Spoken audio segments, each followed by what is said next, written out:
Okay, welcome everybody to Volume Imaging Australia's first Build Your Own Workshop series. The inspiration for this series was derived from a survey that we sent out to members quite some time ago now, requesting basically what style of workshop you want and the content that you were interested in listening to. But it was fairly clear that there was some desire to have a workshop geared around visualizing 3D data and how you prepare images and videos and things for publication and presentations. So that's the theme of this workshop. So that's a little bit of background about how it came about. And of course, just quickly acknowledge the traditional owners of the land upon which we all sit as well this morning. So the way this is going to work, as per the flyer, we'll commence first with Ajay, who will go for 1.5 hours. And then at 11:50, I will be kicking off the second portion of the workshop tutorial. So, without going any further, and don't want to chew into Ajay's time too much, so just introducing Ajay Limaye from Vizlab at the Australian National University, and Vizlab is an NCI, National Computational Infrastructure Facility, which is part of an NCRIS capability. And he is the lead developer of Drishti and has been working on this program for many years, and it's a fantastic piece of software, open source software. So I'll hand it over to you, Ajay. Feel free to go. Thanks. Thanks, Jeremy. Let me just share my screen. Sorry, I should just say, sorry, Ajay, yeah. As well, just with questions, what we're going to do is, if you'd like to post questions to the chat, I can then relay those to Ajay. And or if you'd like to raise your hand, I'll try and spot that as well, and I can open your mic up for you to ask a question as we go on. And we'd like to have this fairly interactive, so please feel free to ask questions as we go along. Thanks, yeah. Ajay. Thanks. So can you see my screen? Yep. Yeah. Okay. Excellent. So thanks all. Good morning, good afternoon, good evening, wherever you are. I'll be talking about Drishti, the software that I've been developing for a long time. This is the GitHub site from which you can download either the source code or the executables. And you can also access the help videos. There's a YouTube channel. There are about 100 or so help videos on a variety of stuff that you can do in Drishti. And you also have access to the tutorials here. So if you're in a university environment, you'll be able to access this. This is Cloud Store here. And this is the index of what we have on these files, and a tutorial typically looks like this. These are, say, each tutorial you would be able to complete within, say, 10-15 minutes, and then you can further explore the software and the facilities within the software. So this is a typical tutorial, about 5-6 pages. And the data for that tutorial is available within the data directory here.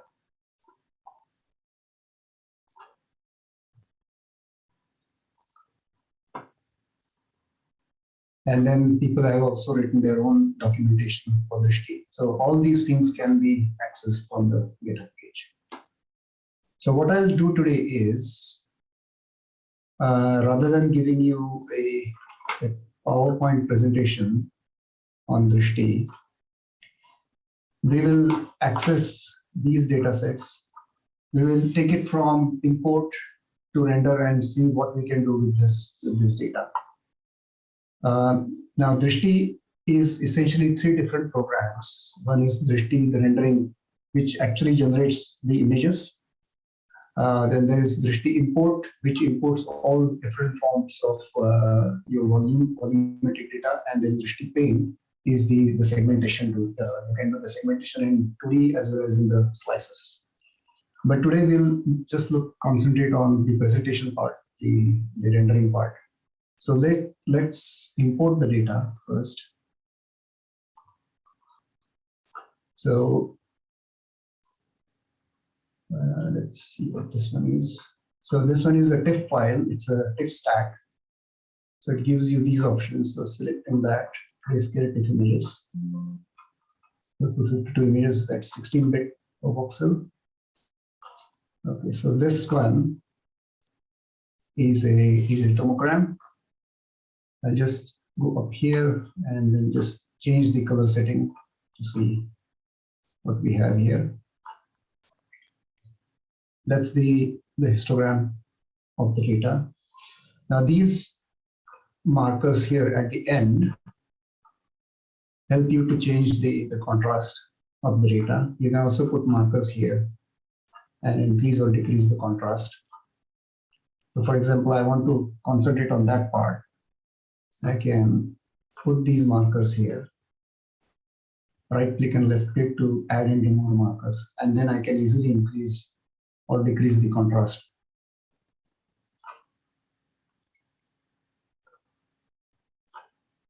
So here I'm, for example, decreasing the contrast here and increasing here.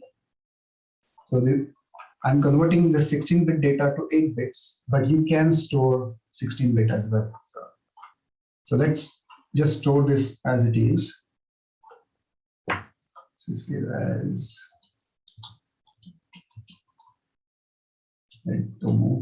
and then now this option is given save slice 0 as top slice or bottom slice is because if you look from the top, then your left hand and right hand side is going to be different if you look at it from the bottom. So it's if you store this slice as top slice as against that 0 slice as bottom slice, then your left and right are going to switch around. So that's why this option is here. Then you can save the original raw data. You can do the subsampling in X, Y, or Z axis. And then you can change the grid volume. So if you have, say, multiple volumes, you have some volumes are of different size. Say, for example, you have a time series where your volumes change. Then assuming that you place all those volumes in the center, then you can create a grid of the same size for all those volumes and then import them together in Drishti. And then you can have the voxel unit, voxel size, and so on. So let's just save that. Then let's take the other one here. It's the same grayscale TIFF file, 252 images. So this is the data here. So this is essentially the bone structure of the data. So let's just save it as it is.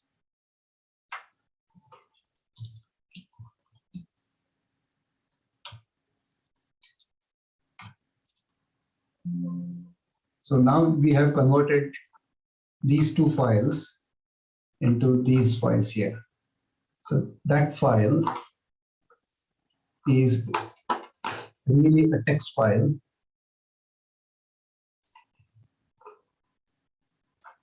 which refers to this data here. So that is where your actual volume lies in. That's just a metadata here. It's just a text file which you can change. Now let's go into rendering part. Let's load the file here. So I'm dragging this file here, reveal.nc file.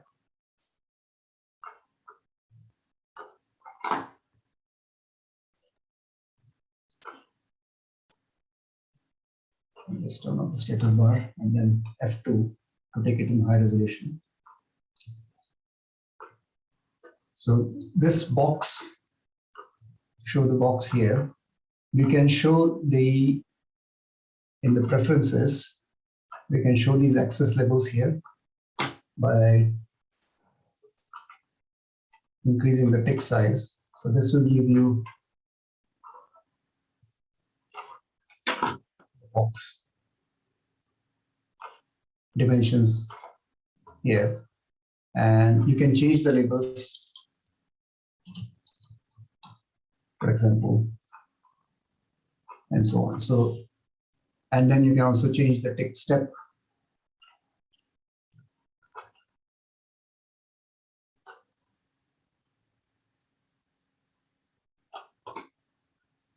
So that's to have the tick marks on the side of the box. And then when the tick size is 0, it won't show any decorations around the box.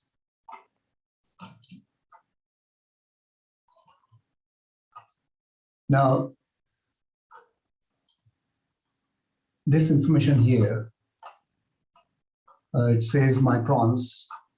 So that information is coming from the volume information here. So here you can see the voxel unit is microns. I can change it to, so for example, millimeters, and then that changes to millimeters. Voxel size, I can change it to whatever I want here. Automatically the box size changes here, and it's also reflected here. Or you can also change the box size, for example, here itself. Say I make it 30, 30, 30. The voxel size will change automatically here. And the volume here will be automatically distorted to accommodate the box size here.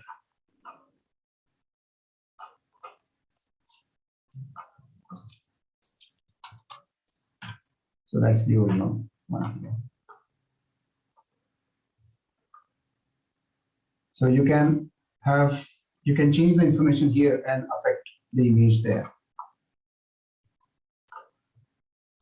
Now this one here is if you have more than one volumes, then you can change the volume number. So it's, if you have a time series, then you can import the time series and then select what volume to see within that time series.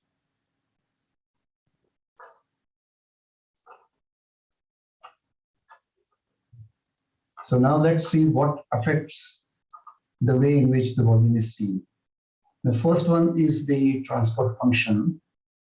Now what the transfer function does is essentially takes the color and opacity or the color and transparency and then applies it to the voxels. So for example, so this one here is the transfer function widget, and it is taking the colors from this the color widget here. So if I do that, I'm increasing the opacity of the voxels. So if you go at the bottom, then it's more transparent, and if you go at the top, then it is more opaque.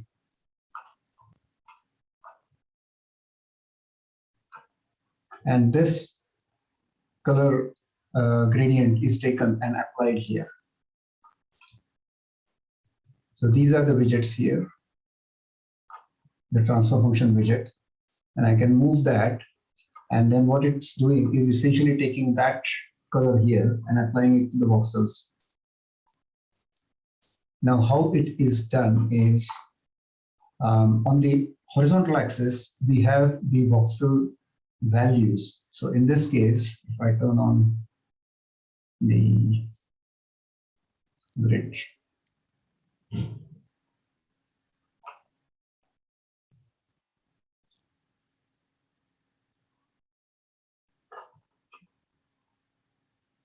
then on the horizontal axis, it's the voxel values, and on the vertical axis, it is taking the gradient magnitude of the voxels, of the voxels with respect to the surrounding voxels. So what we see here, if we just look at the 1D histogram, then this is what you would see here, the voxel intensity.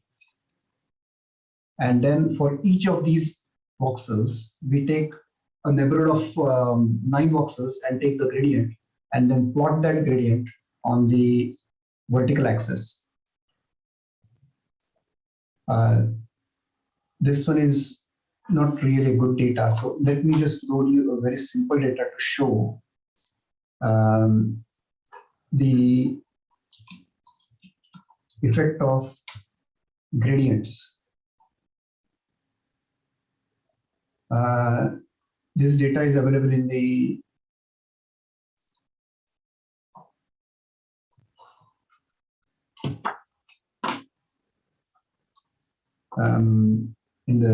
tutorial section. So what I'll do is just take that down.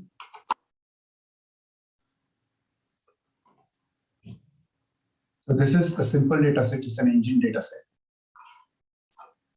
But here you can see these differences here. In a 1D plot, you can see these different peaks here.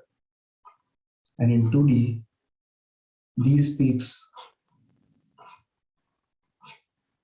that correspond to these homogeneous region here. And that region is where your gradients are higher, is the transition region. So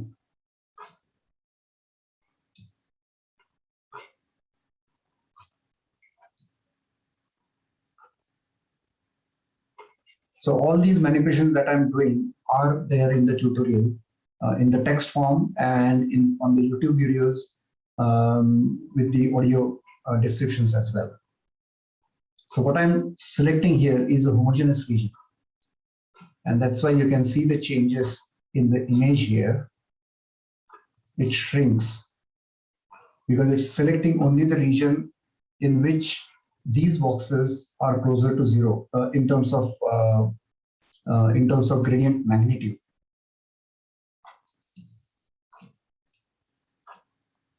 Now the gradient magnitude in your data changes as you transition from one phase to another phase. So if you have a plateau and a hill here, a lower region and a higher region, then as you transition from lower region to higher region, your gradient magnitudes are going to rise up to a point, and then they'll start falling as you reach the top. And same way, when you go from, say, one phase which has a higher value to a lower phase which has a lower value, your gradients will start rising, although the voxel values will start going down, but your gradient magnitude will start going up to a point, and then again they'll start going down closer to zero as you reach the homogeneous region. So the gradient magnitudes are higher in the transition region, so in the boundary region is where your gradient magnitudes are going to be greater than zero. So these are the boundary regions here. So let me just show you with the transfer function.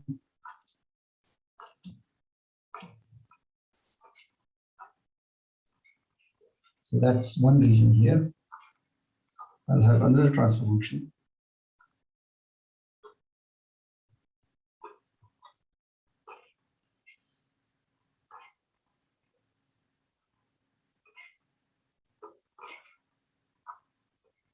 So this is another region here.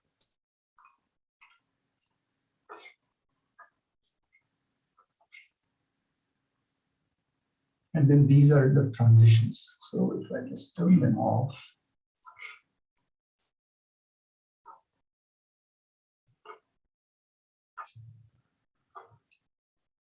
So here I'm catching all the boundary.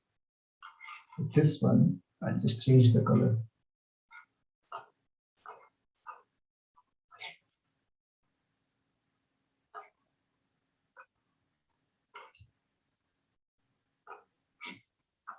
Then you can see the inside homogeneous region and the outside transition region. So that's the advantage of using what we call as the two-dimensional transfer functions, where you can manipulate your color as well as transparency based on voxel value as well as the gradient magnitude. So let's get back to the previous one. So here, This is what you would typically see in a standard data, where you won't get really nice arches like that in the previous data. But what you will see here is a cloud. So this one is a homogeneous region. The gradient magnitudes are low here. And if I go to the transition region,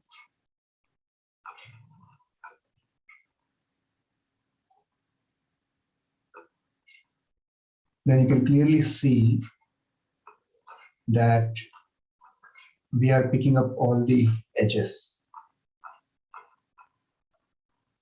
So if I cut it,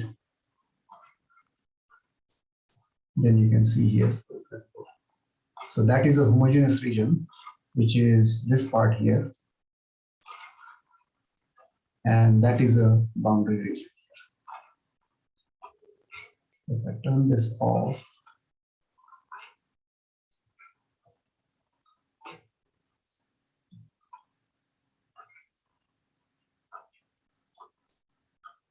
then you can see all these boundaries. Now you will also catch the boundaries in this part in the bone here. So let me just flip it again to show.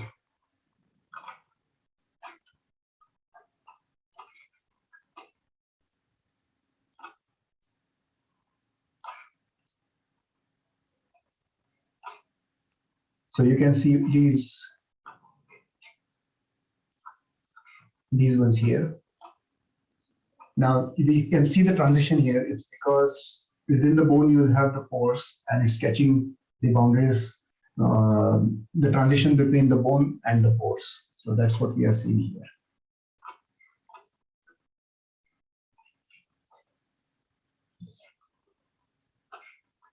Now, if you have to save an image,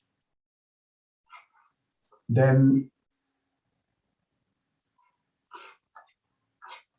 you can just go save an image, Alt-S, and Alt-S will save an image of the current size, or you can just define the size, or you can give your own size.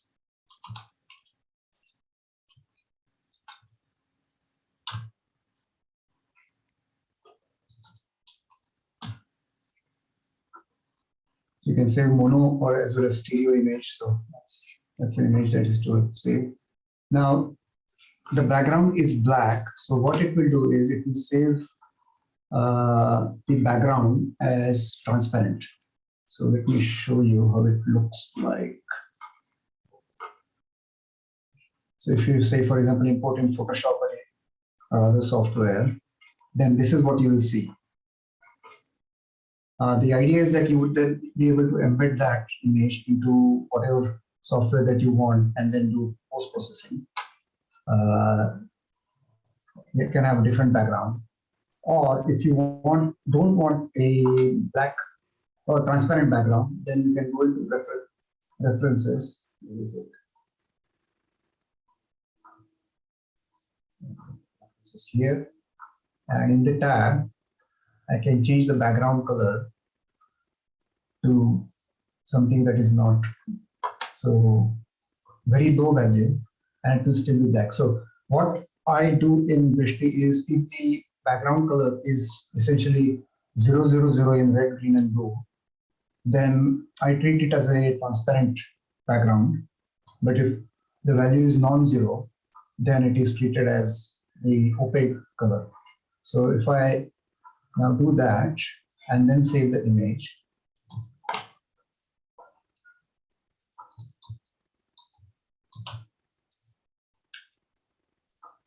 then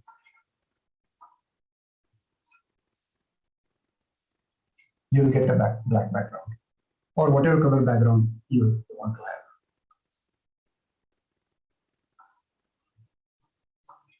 So that's a way to get a black background. Or if you could put it as 000, then a transparent background. Now, while we are at it, let me also show you this texture memory. Now, this texture memory is set by the user. The memory is the amount of texture memory that you have on your graphics card. Drishti uses the GPU to render the volumes, and it uploads the data onto the GPU.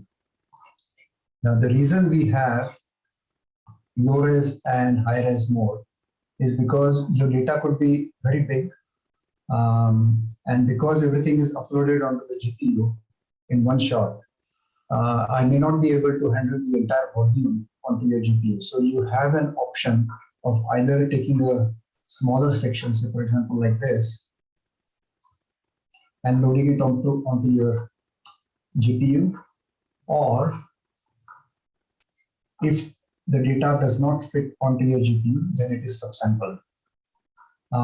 The level of sampling can be seen from here. Now, LOD means level of details. Level of details, one is that it means that it is the full resolution volume. But if I had, say, for example, 2K by 2K by 2K volume, I may not be able to fit that onto this because my graphics card only has 8 GB of texture memory. So what I will see here is level of details 2 and then subsampled by a factor of 2. So by looking here, you can see whether there is a subsampling in your data or not when loaded onto the GPU. Now the whole purpose is that I should be able to render the whole volume in one shot. So that's why I've got this texture memory here. Now there's depth of field. I can basically tweak depth of field by changing the blur here. So for example, you can see here the part that is far away from us is blurred, and I can change that focal point.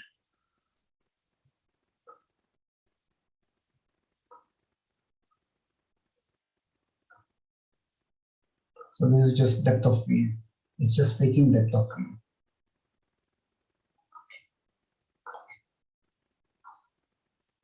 Now the colors, you can change the colors by double click, and then you can change the color here. You can also select color schemes. So by pressing space bar, you can get different color schemes. So random color scheme or white and so on.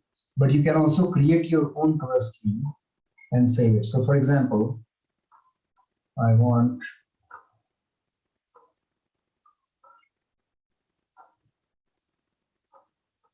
say something like this. Suppose I want this color scheme. I can save it by pressing space, and then I just name the color scheme.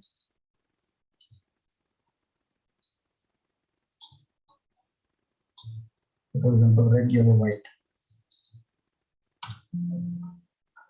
And then it is saved in XML file, which you can change, by the way. And then you can access it. For example, I go to green, brown, and I go to orange, yellow, blue, and then that's where we have said red, yellow, white scheme. So you can save these color schemes.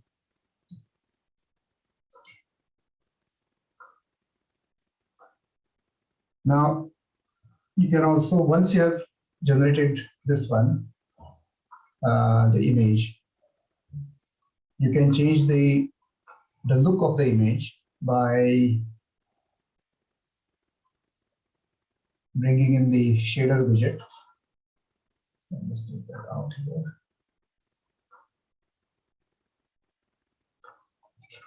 I can increase the brightness.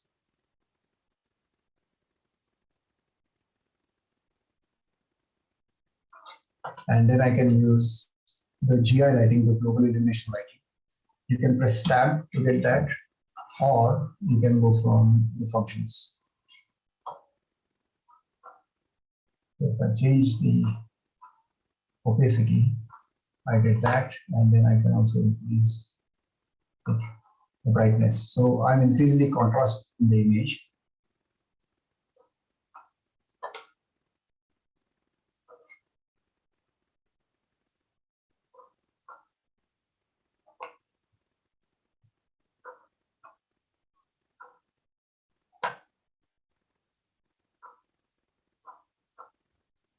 And then the light color used here, ambient color light, is white, which I can change to whatever again I want.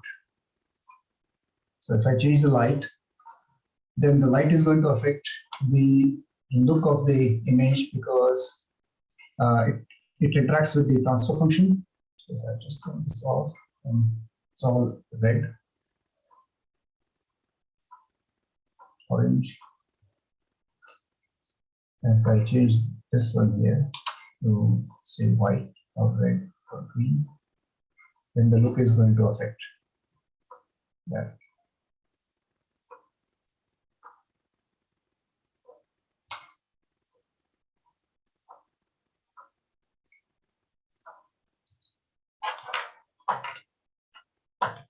Now, the transfer function editor here allows you to essentially color your voxels. So let me show you how to do that. So I just turn these off. So this is a spine. This is a spine really, and this color scheme is applied along the spine. What I can also do is I can add these points in the spine and I can change it. So it is like a brush that is moving through. And I can exactly catch the regions that I want.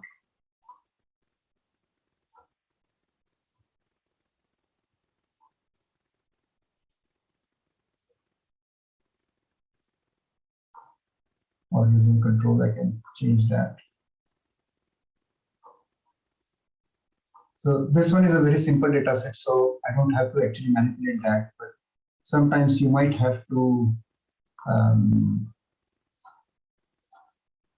just catch, say,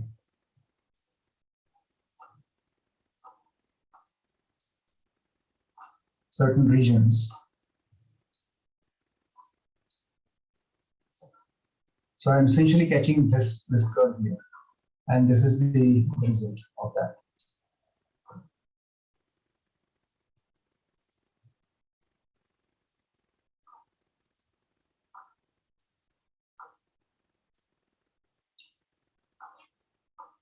So I'm just catching the boundary here, and then I'm catching the eye region here. So that way you can manipulate the coloring of the voxels. Now these sliders here control the opacity of that. So that one is for the top part of the spline, and that is for the bottom part of the spine. So if I make it 0, and it ranges from 0 to 1. If I change it to 0, then you can see that this part has become much more transparent.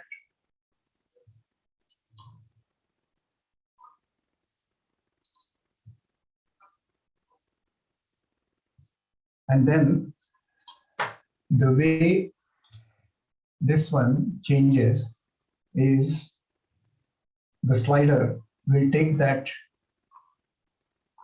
closer to the bottom or the lower region. And same way, this one will push it higher.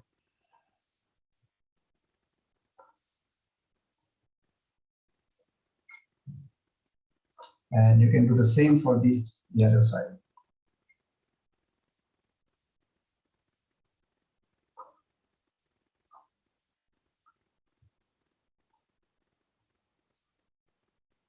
Or you can have a sharp boundary like that.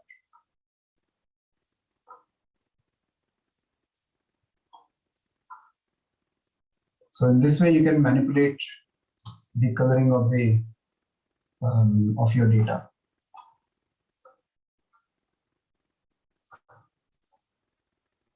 The same thing works here as well. So for example, I want to capture only the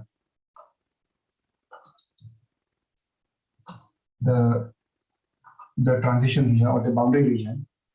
What I can do is I can put the bottom part as 0, and I can just manipulate this slider to catch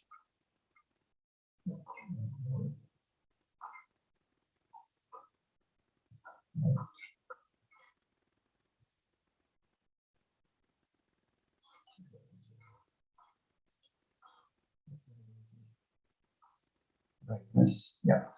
So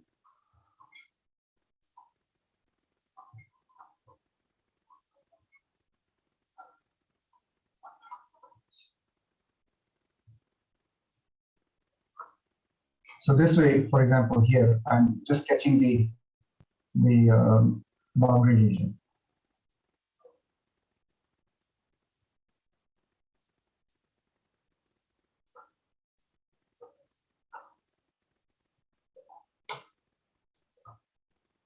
So you can see the difference.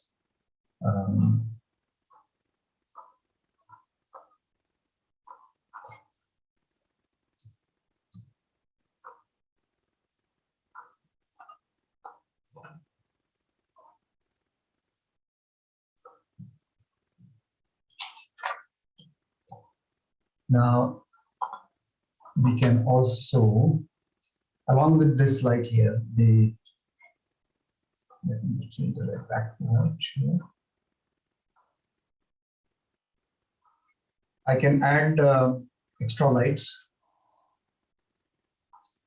So add a point and then add point light, add light. So this will add a light.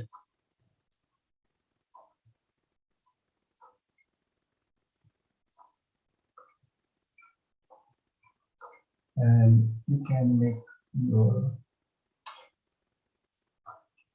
so change these parameters here. Make this dark.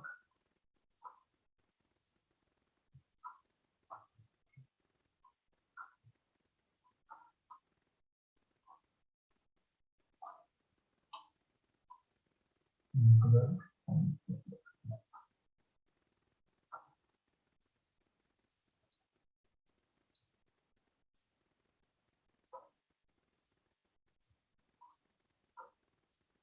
So you can make your visualizations much more expressive.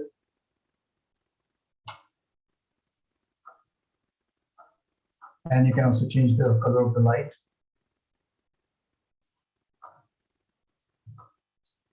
Add multiple lights.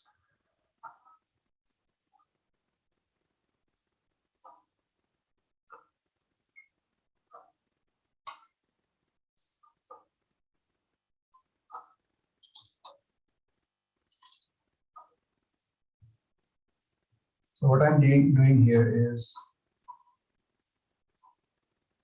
adding a filling the object with some sort of light, and then have a rim light and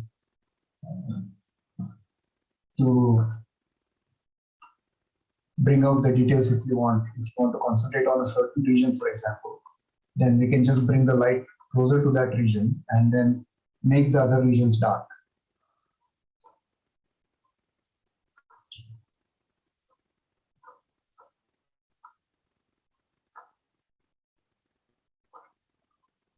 So that way you can play with the light.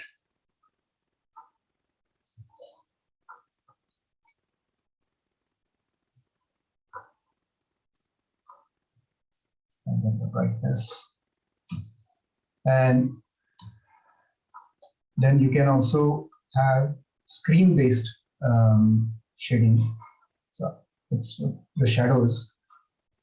Now, in order to show the effect of that, let me turn off and go just to the basic light. So this is what it will look like with the brightness. So bring it down. So this is what your image looks like without any lighting. Now let me turn on the screen-based shadows. So there is this one here. And then I can play with these.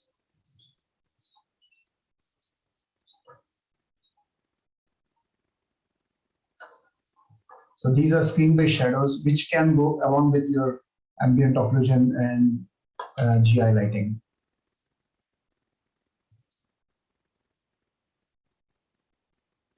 So now this is with the screen-based shadows. Now let me turn on the GI lighting.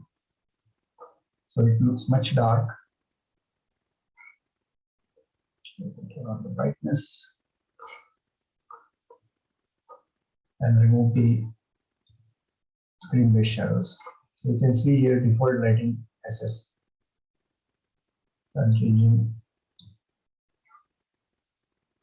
So I'm essentially pressing this one.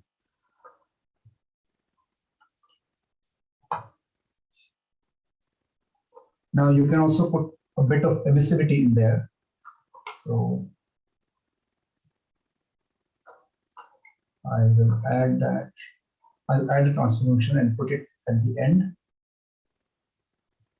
And I want to make this a bit bright. So reduce the transparency of the transformation. And in the shader widget, I'll do emissive. Let me change the color.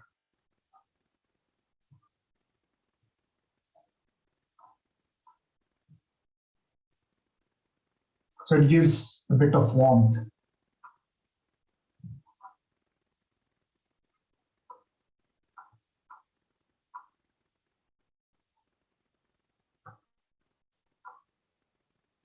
So that's the transfer function here. And as I move the transfer function, you can see the effect of the transfer function. And then changing the opacity. So it is brightening all these canals within the bone here.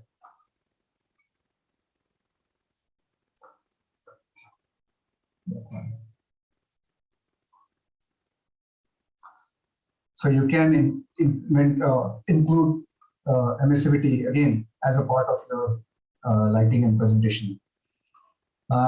You can also reveal. This, I've turn this off and change this lighting, the color for this. And if I put the reveal on, then it will reveal the interior structure.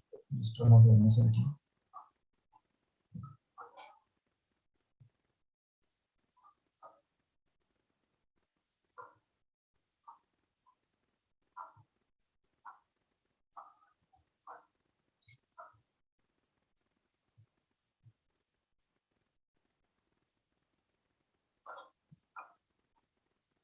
Then you can start seeing this internal structure.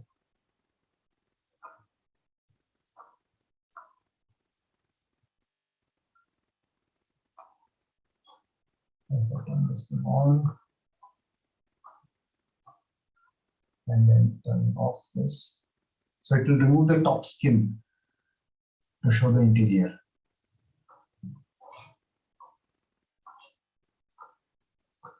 So in some data sets, it is so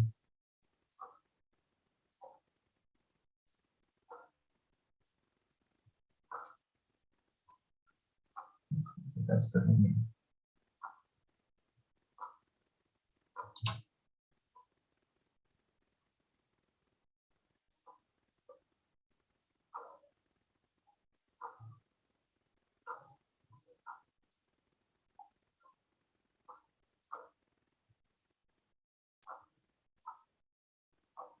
So this is to bring out the internal structure within it. And then you can also play with these sliders here to remove the top layer.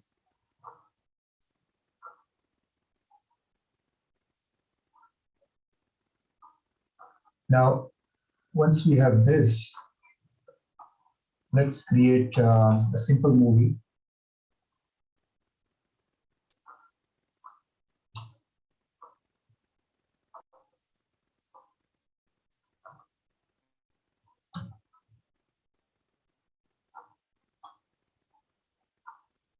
A simple rotation movie. So let's bring in off the screen. So I bring in bricks editor and let's rotate it around this axis here. So let's see the rotation axis. So rotation axis is currently like that. Pattern on the axis, which is A.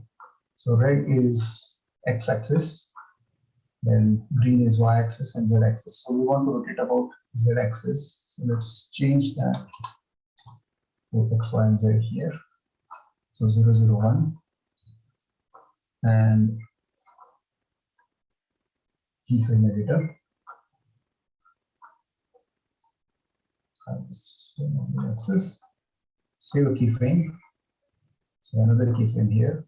And so 360 degrees. Set keyframe. So rotation, creating an animation is that simple. So if I go here and save a movie, so movie, I want to say file resolution. So it will be saved as .wnb. You can start frame, end frame, and so on. You can save mono or studio movie.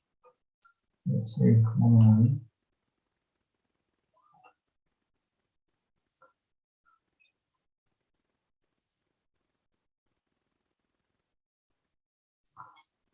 So this is the movie that we saved. So it was just 100 frames. So it is just 4-second movie.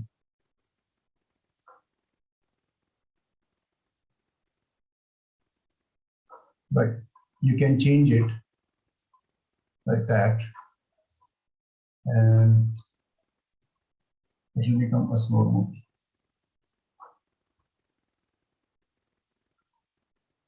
So let me just do one quick, and then we can. So it's almost 10:45, 10:50. We'll take a break after this short quick thing. So now we have created these two keyframes where it rotates from one point to another point. But for example, here at this frame, I want something like this. So what we do is we just set the way we want the image and then set keyframe. And everything in between will be interpolated.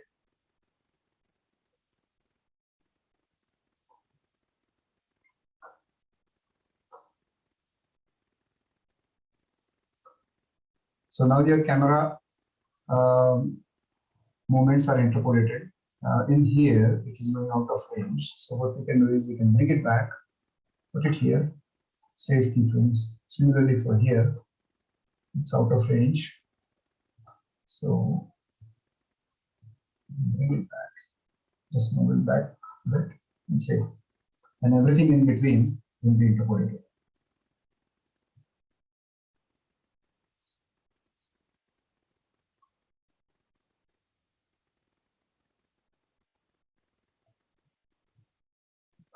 Now, instead of that, for example, let me just remove these keyframes. Remove the keyframe. I want to go through this.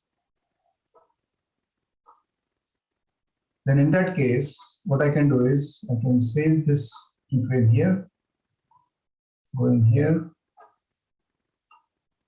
So if you want to fly through the volume, go here, save the keyframe, and then I want to rotate it.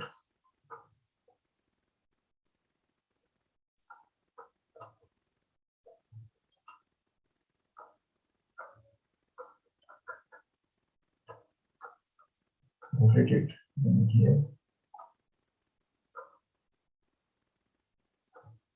Save it. So let's see how it looks like. Let me just shrink everything down.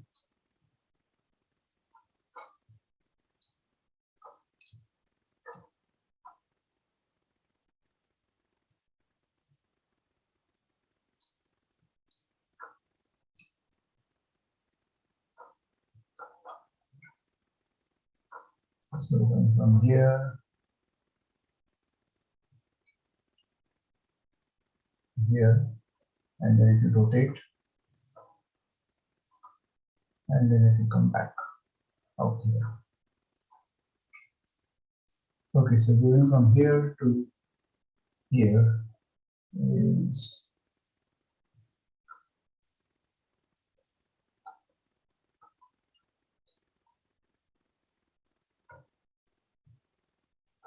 okay, so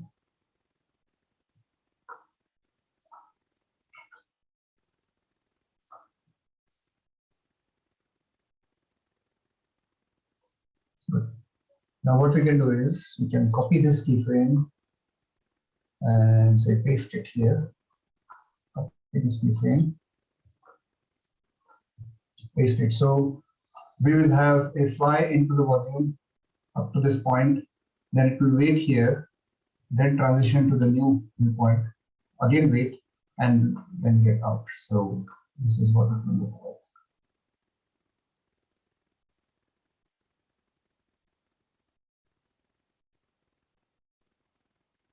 So this is essentially for the audience to get used to that now we are going to rotate, or it's a hint to the audience that now we are going to rotate. And so you can do all these things with this keyframe editor.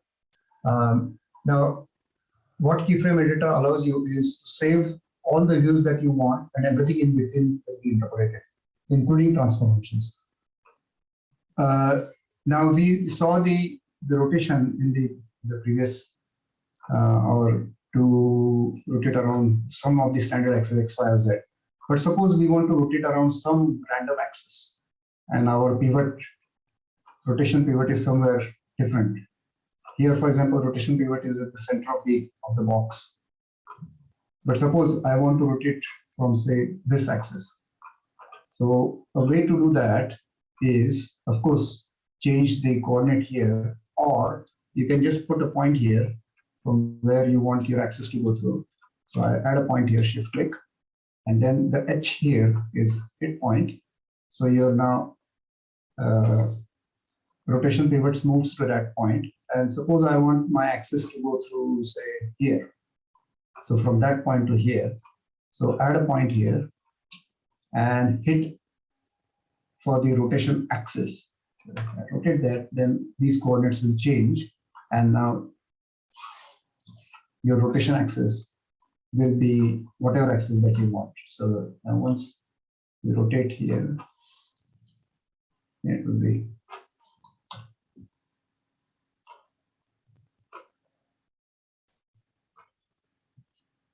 so here, and then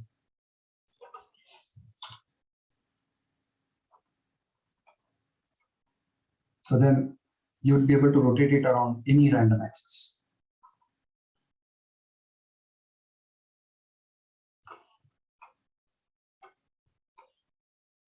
So let's put it back.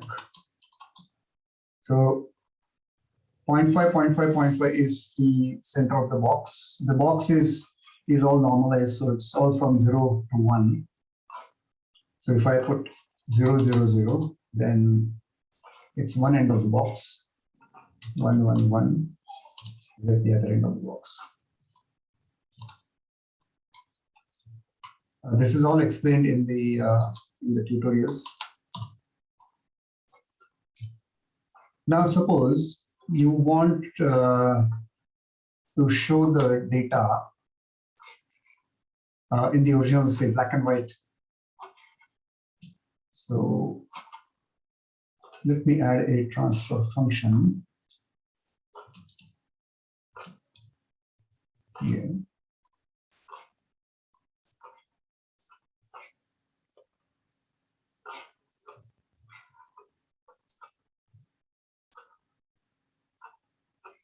Yeah.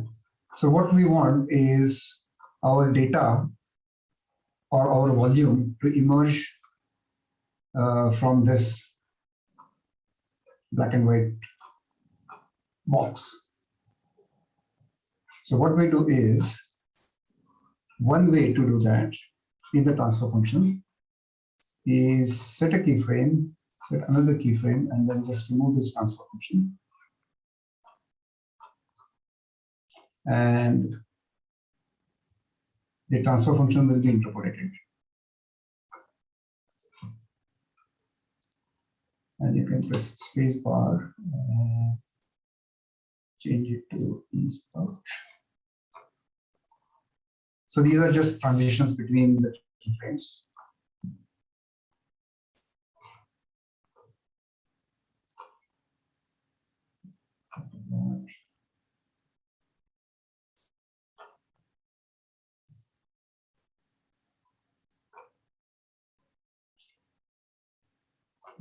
So you can just override the keyframe. And then things in between will be interpolated. Oops.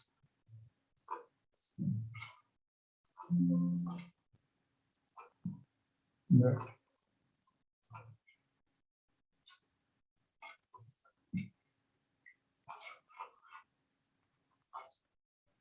Or going from here to here.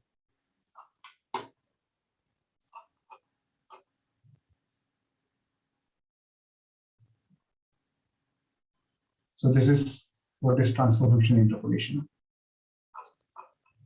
Another way of achieving similar thing is using something called as blend. So I put a point here, put another point here, and then I can do blend.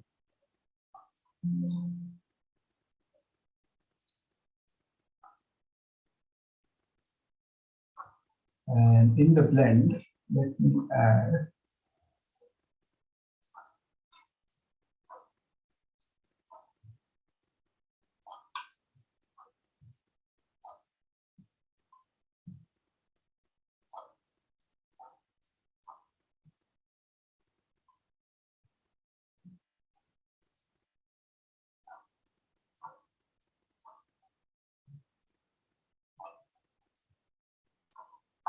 so I'll just make this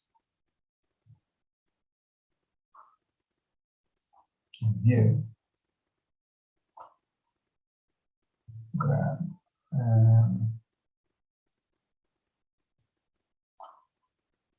I'm going to hide visibility, turn off V. What will happen is going from here to here, it will reveal your data.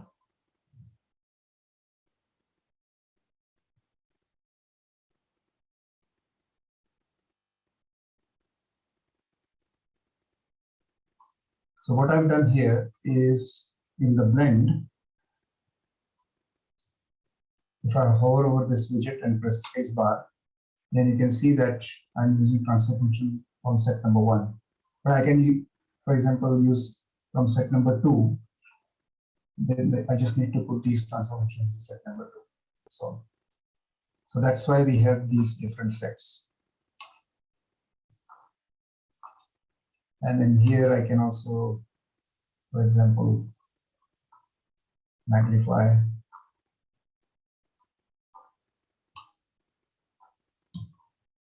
Or I can, using this facility, I can see our data from all the sides. So using clear view, what it will do is it will punch a hole to show the data.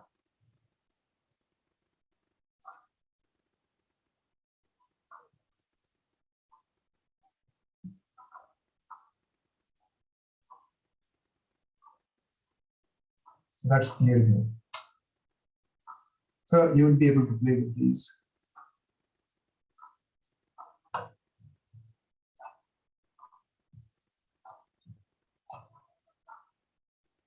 So just multiple ways of revealing your data.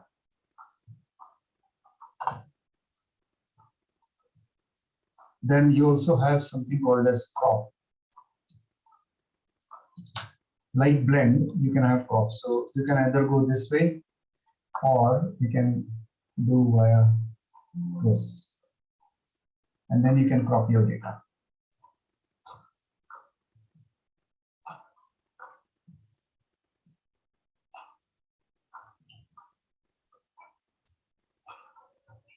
And again, this can be interpolated.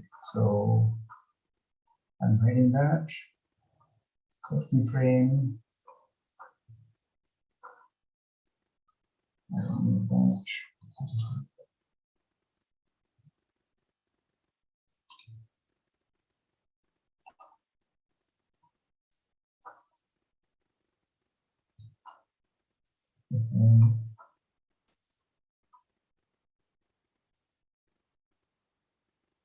Oops.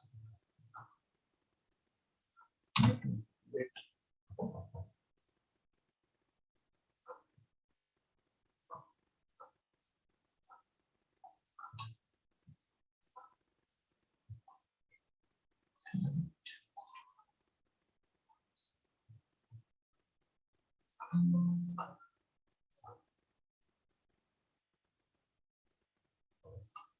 So now it is cutting through and showing the interior. So again, another way of visualizing stuff. Remove that. Yet another way of revealing stuff is clipping planes. So C is to clip the plane. But what clipping plane also allows you is to not just clip the data, but also show textured slices. So what I can do is hover over the clipping plane and then say that I want to use transformations from set number 1. Now there is nothing in set number 1, but let's put this in set number 1.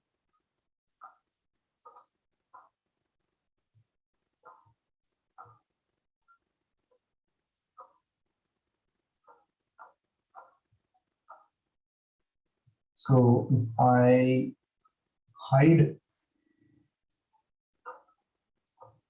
these, then this is the slice we see. And if I rotate that, then it will show the textured slice. And I can add more clipping planes and use them to show your data. So what I can do is I'll turn this on and I'll turn off these clipping planes to be applied to this. And in the interior,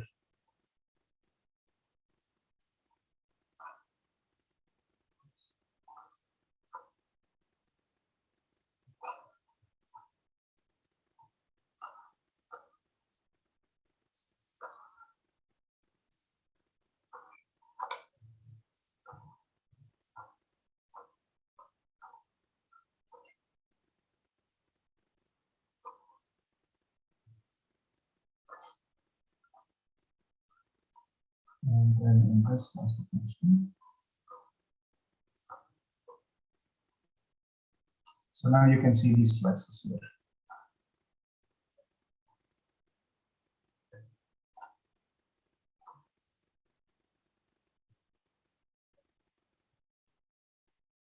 So you can use clipping planes as for textured slices.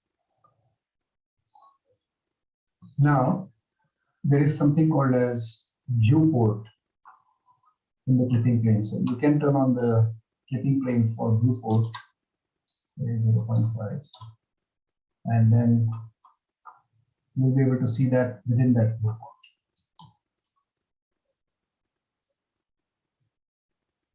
And you can manipulate from here as well.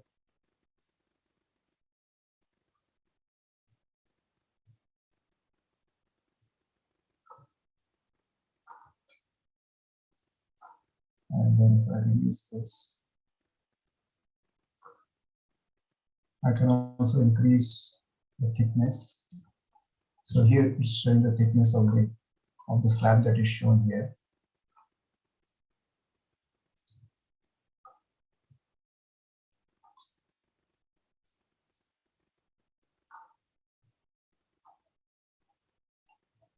So you can manipulate the clipping plane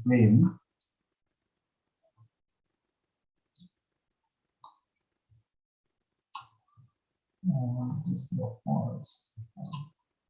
So it's just to show in here.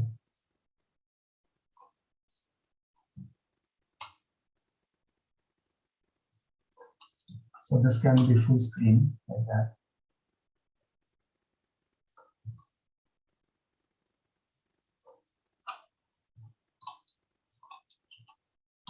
Or we can move it to a different section and so on. I can switch up the viewport. Then you can also use clipping plane for slow reveal. So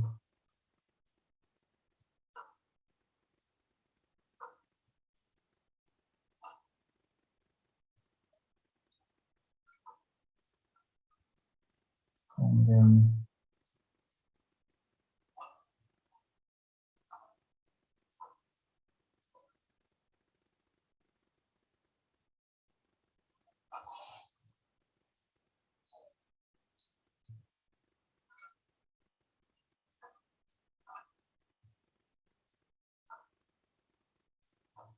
so again, multiple uses of clipping plane.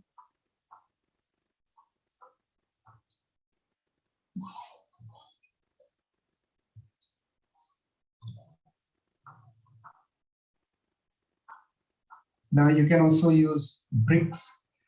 Say for example, I add a brick and this one I can say use set 1. Now there is nothing in set 1, so I can put something in set 1, for example, this one or this one. And then you can also animate the bricks.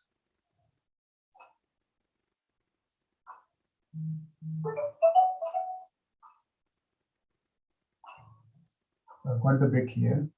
Let me just set it to same transfer function set 0. Oh, yeah, set 0. But you can also set it to none, essentially show nothing, like that. And now what I want to do is say I want to open it up. So let me see the axis. So axis is this. So rotation axis is 0, 0, 1. And I want to rotate from here. So let's put a dot here and then this rotation pivot. So that's the rotation axis. And I want to rotate so 90 degrees on the other side. So minus 90.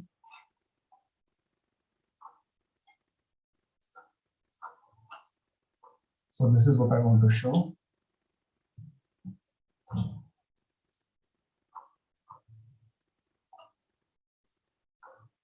So set keyframe, just move the keyframe around. And then set another keyframe with this as 0.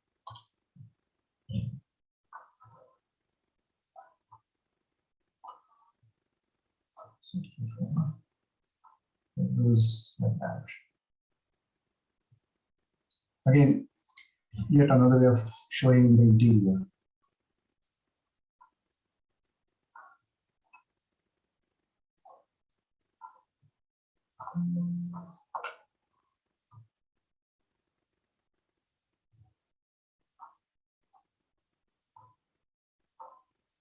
So let's move that.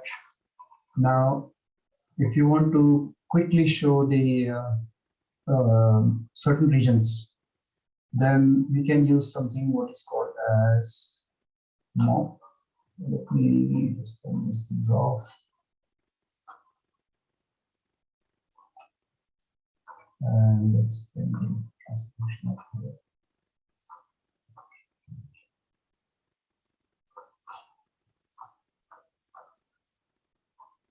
So this is our transfer function. Now mop allows you to, these are just morphological operations, but I'm using the similar buffer for painting as well. So mop paint. So if I just type mop, then it will show all these different functions available under mop. Of that, I'm using paint.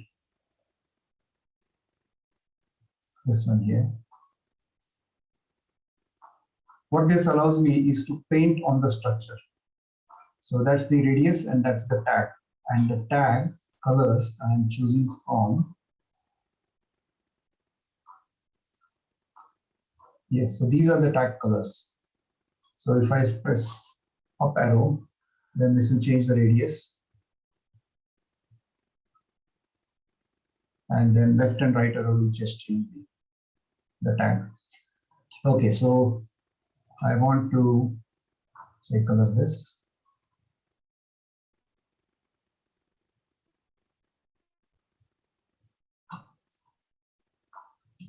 And color this.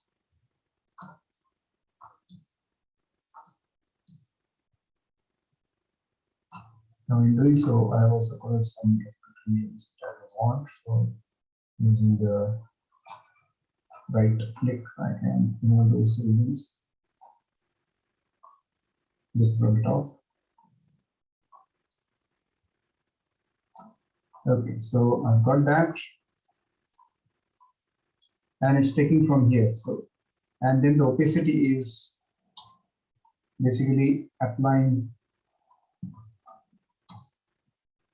this color to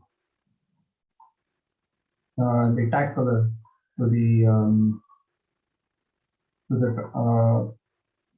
mix with the transformation color. I can save that. Then I can take tag 2. See what color.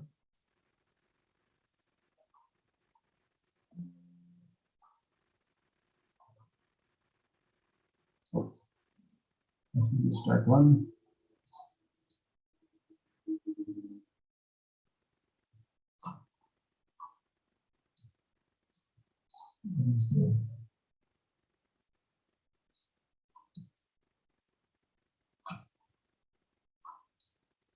Well, this is not segmentation, but it is essentially a quick way of identifying different structures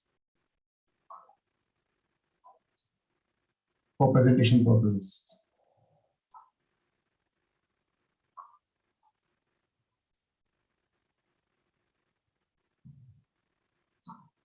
And then using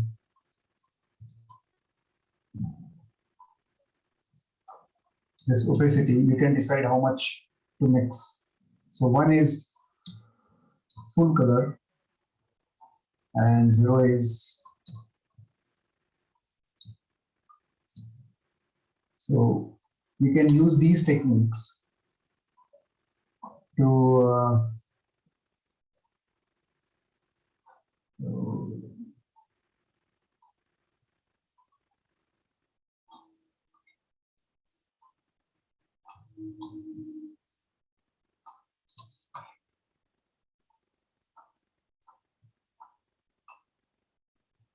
so again, and this can be interpolated. So you can slowly reveal the structure. Now further, you can, let me just turn off the mop.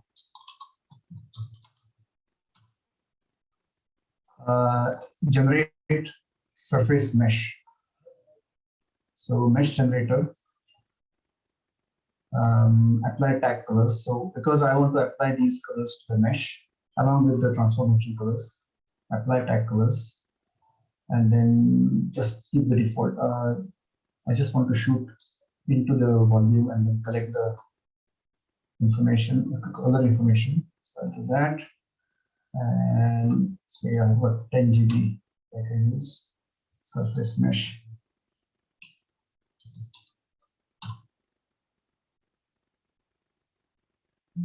We'll save the mesh. Here it is. So this is the surface mesh that is saved, but we can't see the eyes. The reason is this surface is very thin. So what we can do is, while doing the surface generation, I can just change this value to 0.4. I'll just override that.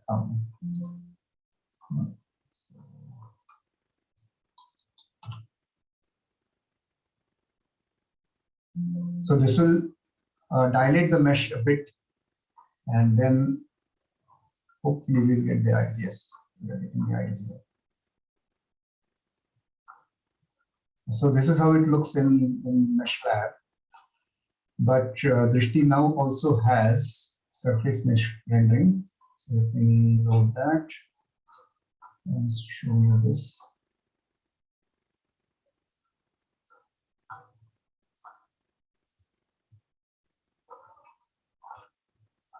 This it uses the same shader widget.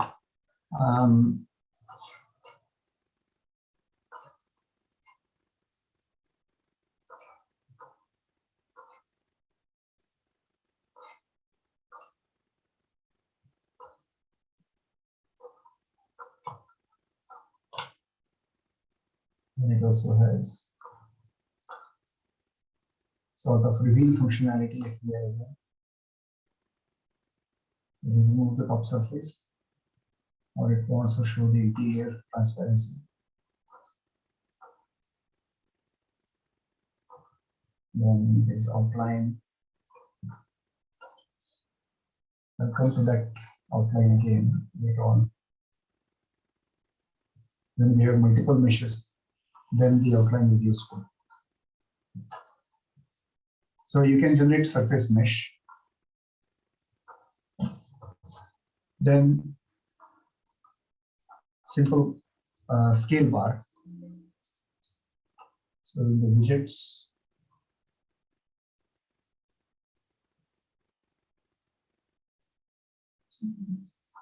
scale bar, say 100 voxels. So this is again, it can be part of your keyframe editor, your keyframes. Open that. And this should change based on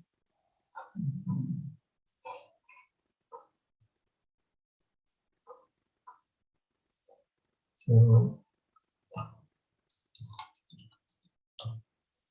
again, because we are showing 100 millimeters, this size is big. So if it were say 10, 10, 10, that will be very small.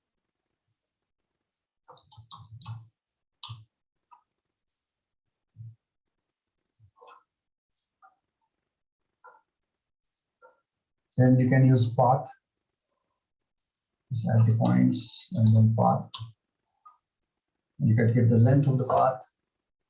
So this is curved distance measurement. And you can increase the smoothness. Then you can also use this curves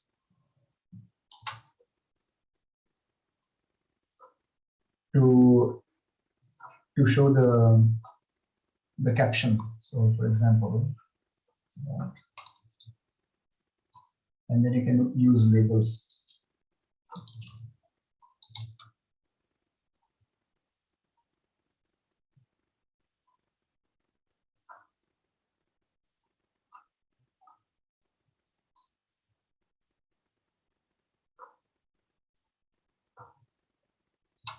And then show arrow, capture arrow.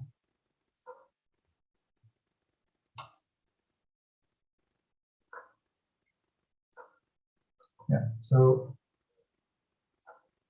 you can also use that to show captions, and the captions will move along with the volume. Or you can also put the caption on the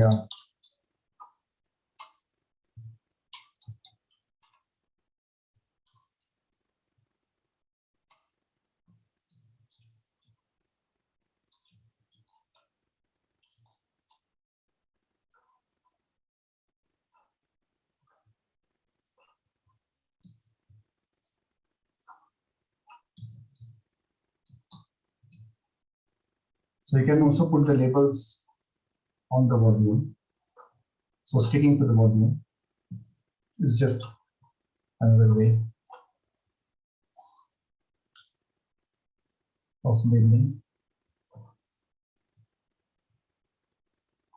What time is it? Almost there. So let me just quickly show you the surface visualization. It's almost half past.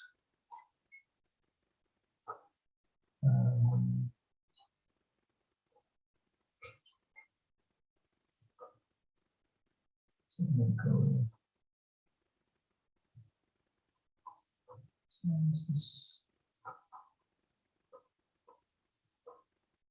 surfaces. So here.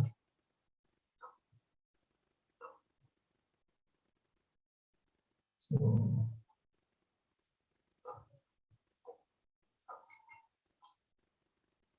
bonds.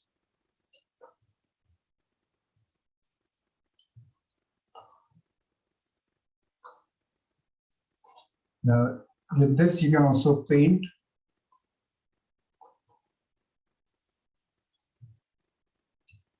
So let me just choose a color. This is a surface mesh. I can paint on it.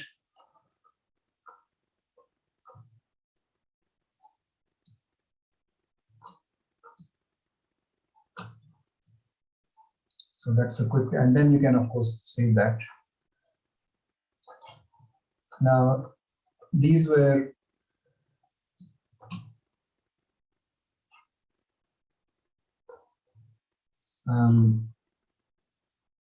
models generated by a student. Let me just change the color of that. Let me have that.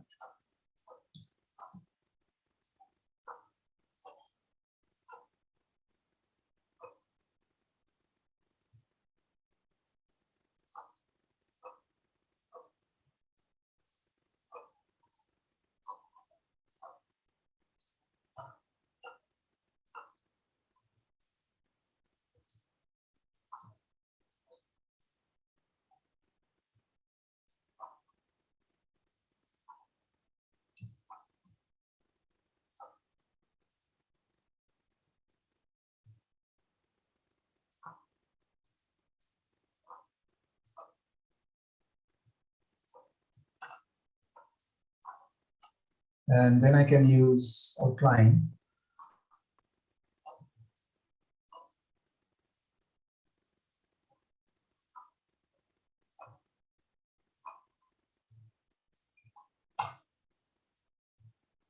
To show the internal structure. And here also we can do labeling and all sorts of things. We can do something called as explode, which will basically explode the volume. So there are functionalities within this. Yeah, I think I should stop. It's half past 11. Or should I continue? Jeremy? Yeah, hi AJ. Yeah, we're pretty much there. We're supposed to have a break, but if there's anything you'd like to quickly go through, then feel welcome. Yeah. No. I'll stop. Okay. If there are questions, yeah, no problem. Yeah, so questions have been a little thin on the ground, so if anyone would like to ask a question, now would be a great time to just quickly post something if anyone would like. Got some hand clapping going on. We've got Nina Matthews. I'll unmute you, Nina, and you can ask your question. If I can do that. Just you should be able to unmute yourself. Hi guys, AJ, thank you for the presentation. Thank you. I love the way this thing looks, it's beautiful. Question is, I work with CT and MRI scans, cardiac stuff. So how would you first import DICOM data here? And then on the export side, I can see here that there's object files. Yes. So that was from DICOM actually. Yeah. Let me see whether I have. Just a moment. Let me see whether I have a DICOM somewhere. While you're doing that, AJ, you've got a question. Yeah, but there is an option to load DICOM. So let me just show you here. Load, say directory. Oh yeah, DICOM. Yeah. Yeah, there is DICOM directory. Yeah. And then when you save it, do you export it as so what it does is it extracts the raw data from DICOM and it saves as eval.txt. So these here are essentially imported from DICOM. Okay. Yeah. All right, fantastic. Thanks very much. Thank you. Another quick import question. Can Drishti load NRRD files or Nifty files? Yes, so I think I can load Nifty files. So this is all done in the NRRD and Nifty. Yeah. Okay, great. Yeah. Just to remind everyone that it's divided into three main components. Is that right? They've got the import, the paint, and then the main visualizer. Yeah. Yeah. So this is what paint looks like, and this is what the rendering looks like. That was fantastic. Thank you, AJ. It's always a bit daunting, I think, when you see you doing this because it's just so fast, and you got through a lot there. But it just shows the power of Drishti in visualization. I think is almost unsurpassed. It's the functionality there is fantastic. So it's really impressive. Why, there are YouTube videos and the tutorials that would yeah, you've got a lot of tutorial material there to go over, and that'll be a great help. That's one of the other advantages. So typically what I usually do is, if there is no tutorial available, and if the user is willing to share, say, a tiny portion of the data, then I just create a help video using their own data to show how they can use that data to what they want to do. So usually that's how this tutorial material has happened. Yeah. Matt's asking whether you need a beefy GPU, CPU, GPU for this. I don't think you're particularly doing it on anything powerful from memory. Games GPU, really. Yeah. So you're doing this on your laptop? Laptop. So I'm actually doing it from laptop. Yeah. So games, the fact that it's any open games, source laptop games machine. Right. Okay.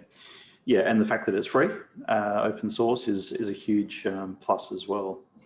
Before kicking off, just a little bit of a plug for Volume Imaging Australia's Build Your Own Workshop series. As I mentioned at the start, we're sort of basing these seminars, workshops, tutorials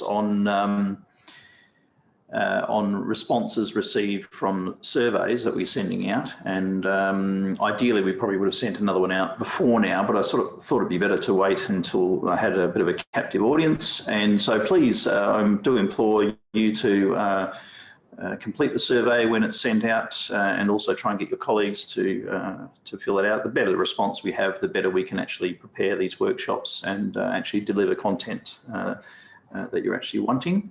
And certainly feel free to provide any feedback to myself and in terms of these workshops that we've just delivered, and any of the content that you feel needed to be changed, or things that we missed. Okay, so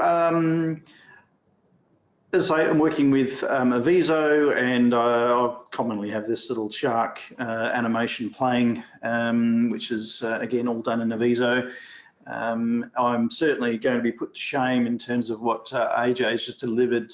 He is the developer of that program and knows it back to front and has been using it for many years. I, on the other hand, have been trying to build my knowledge in Avizo for a number of years, and probably only scraping the surface at some of the functionality. But then again, I think the power of Drishti is just phenomenal from a visualization perspective. It's quite clear that it can achieve a huge amount, and a lot of it is reasonably simple to do. So I thought I would just cover quickly, why are we visualising? And I thought, oh, I'll trawl the web and have a bit of a look to see what sort of visualisation examples are out there and a few things. And this caught my mind as a fairly recent thing. Obviously, COVID 3D model here. And this was front cover of Scientific American. And I think, obviously the reason why we're trying to visualise things is to convey a message. And there's no better way of conveying that using a picture often or a video, and the picture paints 1,000 words. But I liked Veronica's comment here at the top, which is rendering this COVID-2 in molecular detail required a mix of research hypothesis and artistic license. And I think that is often what we're doing. A lot of it's fairly arbitrary. It is all about our perceptions of what we're doing, but we're trying to convey at the end of the day a message about the data that we've got in front of us. And with the, I guess, what part of this workshop was developed because we got the images from the image competition that Volume Imaging Australia and Light Microscopy Australia ran earlier this year, and we had the submissions to the 3D category for that, and they were great images, don't get me wrong, but we would like, for me, I was expecting a little bit more, perhaps not, as quite as sophisticated as something like this, but taking your data that extra step, using the software to display what it is you're wanting to show in a beautiful way. And it doesn't matter what sort of data you have, I think that can be achieved with a bit of effort. And just another example that I pulled was this, which I just pulled off Facebook recently. You might have seen this. It's just a visualization of data. So no image data involved here, just temperatures, this climate spiral that shows how temperatures changed from the 1800s through the present day. And I think, again, why we're visualizing is to convey that message in a powerful way that people can interpret and have it stick in their minds in a more permanent fashion. So as we see here, we're just circling through, and obviously as we get to the more recent times, we get a bit more red in the picture. Let's let this play out.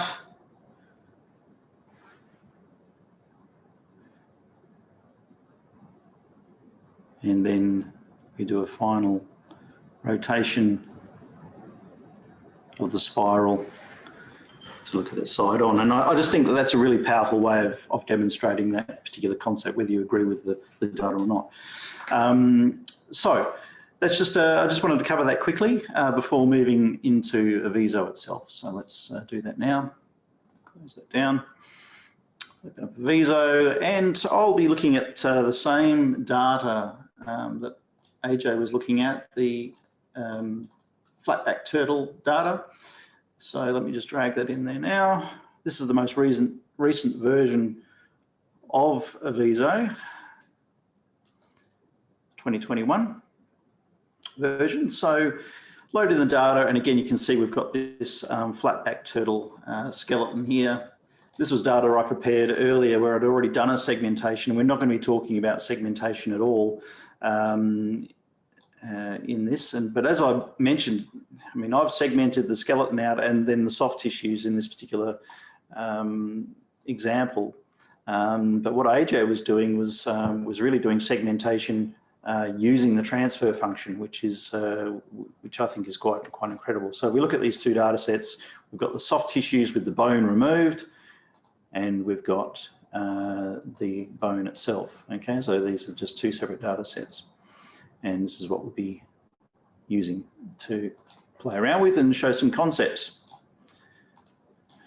Right, so first of all, I'm going to just give you a bit of basics on 2D presentation. I know that's going back to basically what normal microscopy images might look like. But if we look at this ortho slice and we want to visualize it, we have a couple of things going on here. So first of all, if we want to look at slice number in this ortho slice, we can drag through the slices. We can see that the viewer is in perspective mode. So that means that when we're getting closer, things are getting larger, and as we move away, things are getting smaller. So I typically like to work in orthographic mode. In Avizo, there's this little eye icon here, and you just turn this into orthographic mode. And now, as you scroll through, you do just see a static magnification, if you like.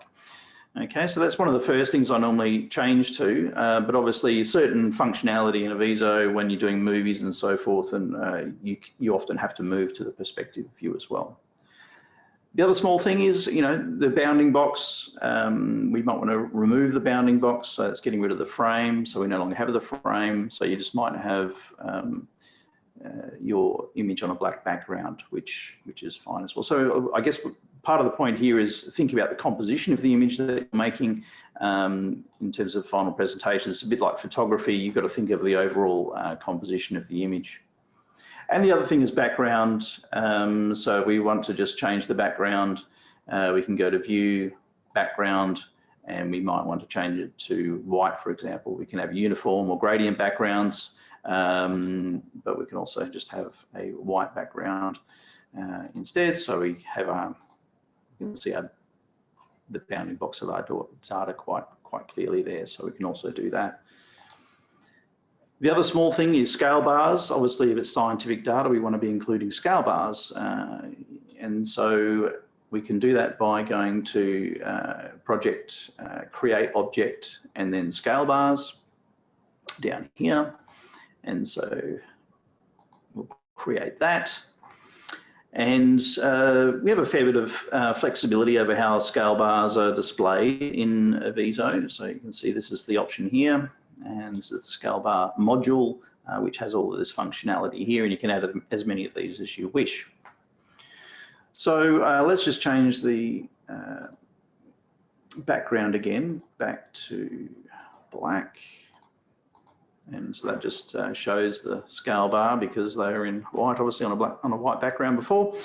And we have vertical axis and horizontal, and let's just get it back to perhaps a more traditional type of scale bar that you might see on images in a paper, for example. So let's get rid of the y-axis, and I'm going to get rid of the ticks as well. And so then we've just got a standard scale bar at the bottom. And we can change the size of that scale bar by just dragging this size scale here. And so now you can see that we have the image here. Now I think I've got the units wrong. It says it's 4,600 millimeters. I think that's going to be wrong, but let's not worry about that for now. You can click on this custom size as well, and it'll round it off. Okay, and then you can change the position. So we can move the scale bar around and just position it where we want. And we can do things like change the thickness of the bar, we can change the font size and all these sorts of things. So these are just basics that are good to just have dealt with up front, because if we're looking at scientific data, as I say, we should have those sorts of things on our images. All right, so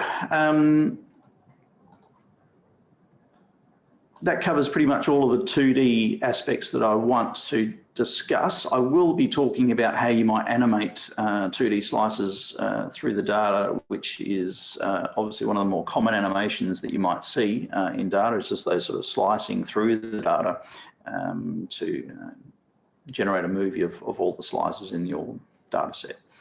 It's a basic thing that you can do. All right. So one of the first things I'm going to talk about is color maps in terms of 3D visualization. So let's turn off this ortho slice, and we're now going to put a volume render onto the data so we can see skull in 3 dimensions. And I must say, I mean, in terms of the flexibility and command you have over the 3D data, I think Drishti has just shown how powerful it is in terms of the flexibility you have in displaying the voxels in the viewer. Certainly, I think blows this out of the water to some degree. All right, so we have a 3D skull here, and we can play with things like the histogram, the colour map, if you like, to portray the data in whatever way we want. So just using these sliders here. But the first thing I do want to talk about is this colour map in a bit more detail. It's just a histogram, so let's bring up the colour map, window, colour map. Okay, so it comes up down here. And you'll recognise this, I think, from Ajay's talk in terms of the histogram. Okay. Now, we don't have the 2D histogram, which shows all that connection, in terms of the gradients between different voxels, adjacent voxels. So what we can do here is a lot more simplified, but let's just show what we can do with this a little bit. So I'm going to just change the color of some of these, so you can just change a few of these, and in some respects it's similar what you can do. I'm going to add, let's change the color of this one. Because it's bone, you'll sort of just want to create a color map that kind of looks a bit bone-like, I suppose. So the bone's a little bit yellowy, so I'm just going to add a bit of a yellowy color. And just to, I don't know if people need to go back as far as explaining what the histogram represents. And it's basically the number of voxels for a given intensity. So down here we have all our dark or black voxels down this end, and up here we have our bright voxels. And this is just the representation of the voxels in the data set. So for bone, as I say, we might want to have something a bit yellowy, but perhaps in the crevices and stuff, let's just say this, we want to make it look a little bit gooey. So we add another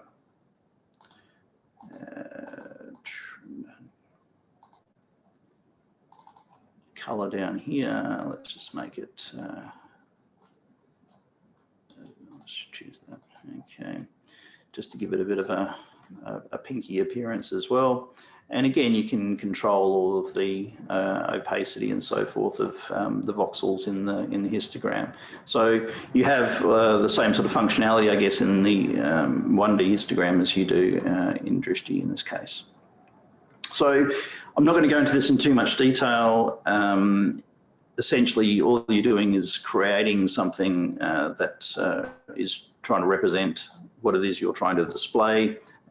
So in this case, we're trying to make it look a little bit bone-like, I guess. All right, so once you've got a color map generated, then the next thing we want to do is perhaps play with some of the other lighting features. So let's close down the color map. And on the volume render itself, we have these volume rendering settings, and if we click on this advanced tab, it opens up a few more options here. I'm going to go to standard rendering, and let's see, we can open up some more functionality here just by clicking on these little down arrows. And let's say we want to make it a bit specular, so it puts a bit of a sheen on the surface. And you can play with things like the deferred tab and so forth, just to bring out some of the detail that you might want to show in the data. Again, I won't go into too much detail about that. Okay. So now that we have played around with some of the visualization settings, now I'm going to introduce some animation into what we're doing. So first of all, let's go back to animating slices. So I'm going to turn on the ortho slice, turn off the volume viewer, and you can orient your slices just by clicking on these tabs here to go to a particular orientation. And as I say, you can step through the slices by using this slider here. So what I want to do is animate this, okay? Now to do animations in Avizo, it's all done through this animation tab at the top. So I'm just going to click on this and it brings up the animation director. Okay, so this is the same as the keyframe editor in Drishti. You have this timeline here, and this is where you're going to be placing all your keyframes. And I do find it a little bit clunky compared to Drishti, but let's just animate slices on this one. Okay, once you click on the animation producer, you'll see that every single thing in Avizo has this little timer next to it, this little stopwatch. Okay, and this just means it's animatable, if you like, and pretty much everything is animatable in Avizo. Okay, so in this case we're going to animate slice number, so I'm just going to click on the animation stopwatch, and you can see that introduces this ortho slice number keyframe in here. We've got a keyframe point here. Let's say that we want to scroll through our slices for about 20 seconds or so. And just a point on the length of videos, I think when you're generating a video, think about the audience and how long they're willing to sit there watching an animation. You don't want to be going through these slices for 2 minutes, for example. You can just sort of sit there and sound a little bit uncomfortable waiting for it to finish. So have something that's appropriate in terms of time. Okay, so I've moved this slider to 20 seconds, and I'm now going to click on this slider here and drag it to the other end of the slices and click on slice number again. And this introduces this blue bar in between the two keyframes. Okay, it's important you have this here. When I first started using this, it disappeared for some reason. I just couldn't work it out, and it was incredibly frustrating. So make sure you got the blue bar there. What happens is if I go to the other end and I decide I want to change that and move it to the other end, then this disappears. So you have to kind of get things in the right order, otherwise it can go a little bit haywire. Okay, so we now just have this simple animation, and if I just test that and play through the slices, you can see that it will do just that. Okay, so let's stop that. So, simple animation of slices. To generate a movie in Avizo, it's just a matter of when you're ready, you have to slide this slider down to the length that you want to make it. So make sure you do this first. This just tells the software what the end of the recording will be. And then click on this little movie icon here. And then you have various options that you can use to change the movie properties. So you can number of frames, the frame rate, for example, quality options, monoscopic, stereoscopic, and so forth. You've got various options here and resolution settings and whatnot. Okay, and obviously the save path, you know, where you're going to be saving this thing to. And once you're ready, you just click on Create Movie, and then it just goes through, records frame by frame, and captures that as an MPEG file. Okay, so quite straightforward, easy to do once you're ready. This is the most simple animation you can possibly do. It can get quite complicated once you've got multiple things being animated in your movie. It can get a little bit scary in some ways. So again, it's not as elegant, I don't think, as Drishti. Okay, so that's just a simple 2D animation of slices. Let's go back to 3D.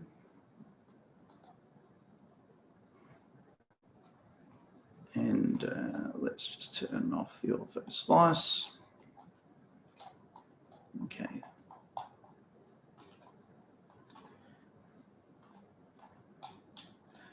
Okay, so what we're going to do now, I'm just going to delete this particular movie here. So we just trash that particular frame. What I'm going to show now is how you do a clip. So a clipping of the data. So let's bring in our ortho slice, and I'm going to move that back to the middle somewhere. Okay. So we now have, let's change that to a white background. View background.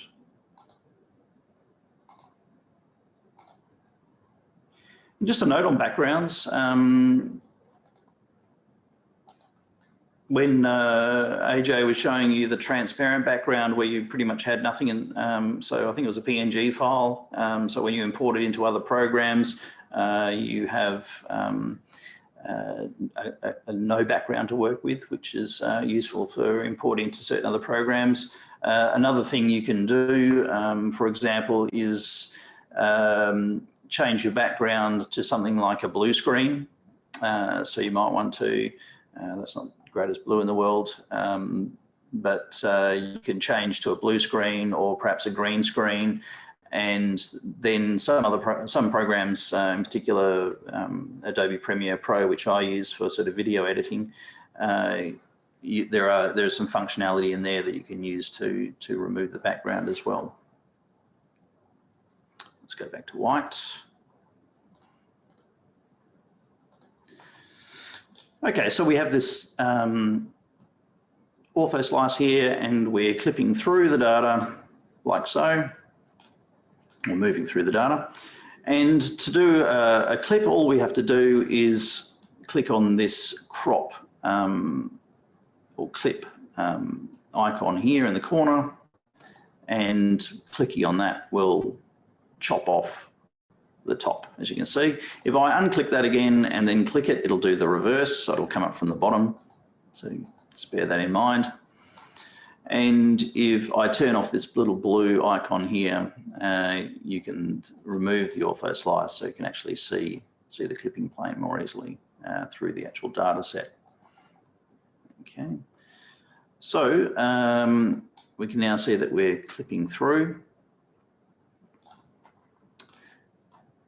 And so, similar to what we did before, we can create on this ortho slice an animation, simply move it to 20 seconds and clip through, create another clipping plane, and then when we, another keyframe rather, and then as we move through, we can see that the slice will simply clip through. So this is another really common video that you can do. It's easy, not sophisticated at all, but you know, it's a nice simple thing that you can do to display your data. And obviously you can change the clipping direction any way you want. So that's you can put in multiple ortho slices, you can animate multiple clipping directions, and so forth. Okay.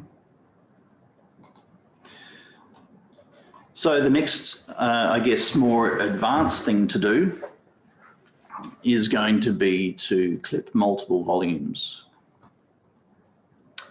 And again, this is a fairly easy thing to do, sort of just ramping up in difficulty just a little bit. So what I'm going to do is actually visualize this second data set.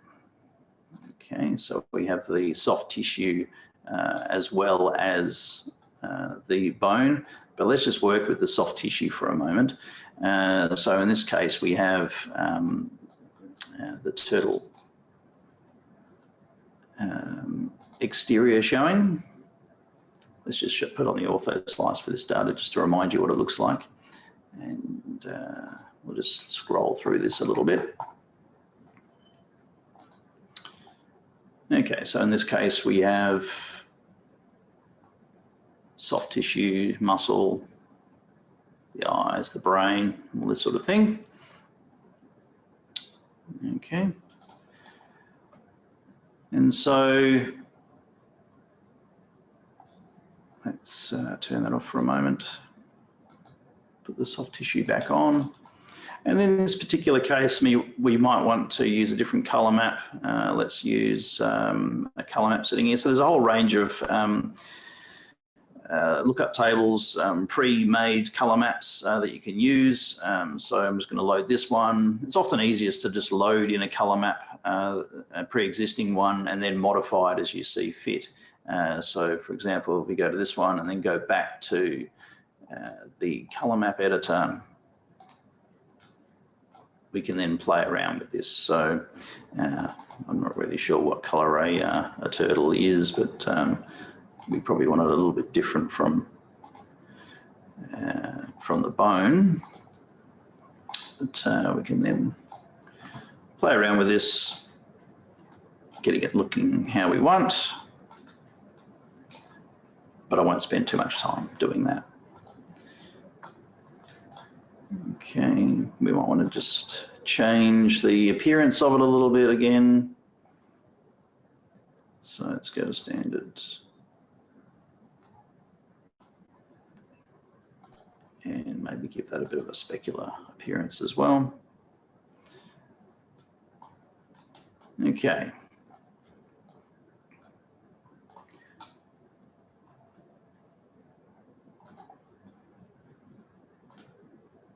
Please do yell out again if you have any questions. We do have, I think, Crystal stand by to sort of monitor the chat line if anyone's got any particular things that they want me to show or questions that they have in terms of how to display certain things in Avizo. Please yell out, and I'll try and show that particular feature as well.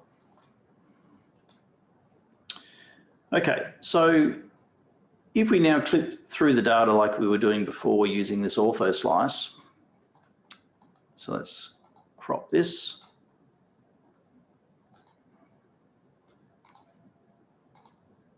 Okay, you can see that that clipping plane or that ortho slice is clipping through both data sets simultaneously. Okay, which is not really what I wanted to do. I wanted to clip through the soft tissues but leave the bone behind to do a reveal of the bone, for example. So let's change the ortho slice direction. Let's have it clip from the front to the back, for example. And all we have to do to make sure that the bone is not clipped at the same time is to go into the bone data set here and the attached volume render, and then while we've got the animation director activated, we have this little hourglass or stopwatch symbol in the top left here, and if you click on that you can see these various options. And so what I'm interested in is clipping using the ortho slice option here. So we click clip using ortho slice. It brings that into the animation director, and we now have some ability to control this. So, for example, we want it to not clip, so we want it off. And at this point here, we want it off as well. Okay, and let's just move that all the way through to the end here. And so now, as we move through the data, move this slice at some point, not to the end. Okay, so now as we play through, it should do a clip from the front to the back. You'll see it's moving a little bit slower now because we're rendering two volumes at the same time. But you can now see it's peeling away the front there, slowly but surely. Okay, let's just stop that and I'll just move it manually.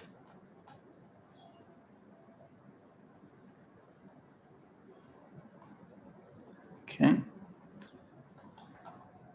Now, the view of the slice here as well is something we can do. So I probably should have been animating this particular slice here.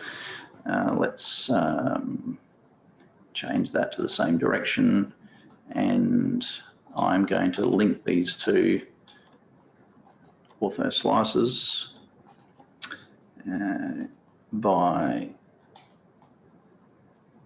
clicking on this little chain icon here and here. You can link the slice number. So I want the same slice number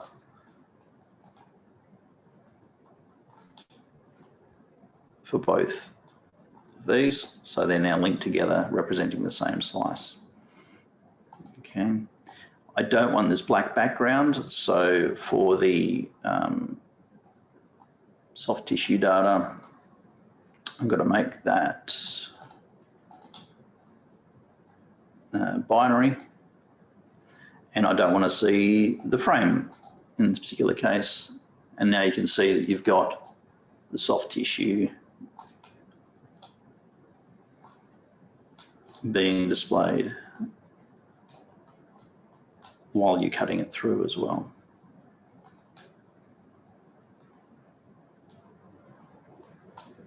Okay, and that'll just peel back like so, and you can record that as a movie.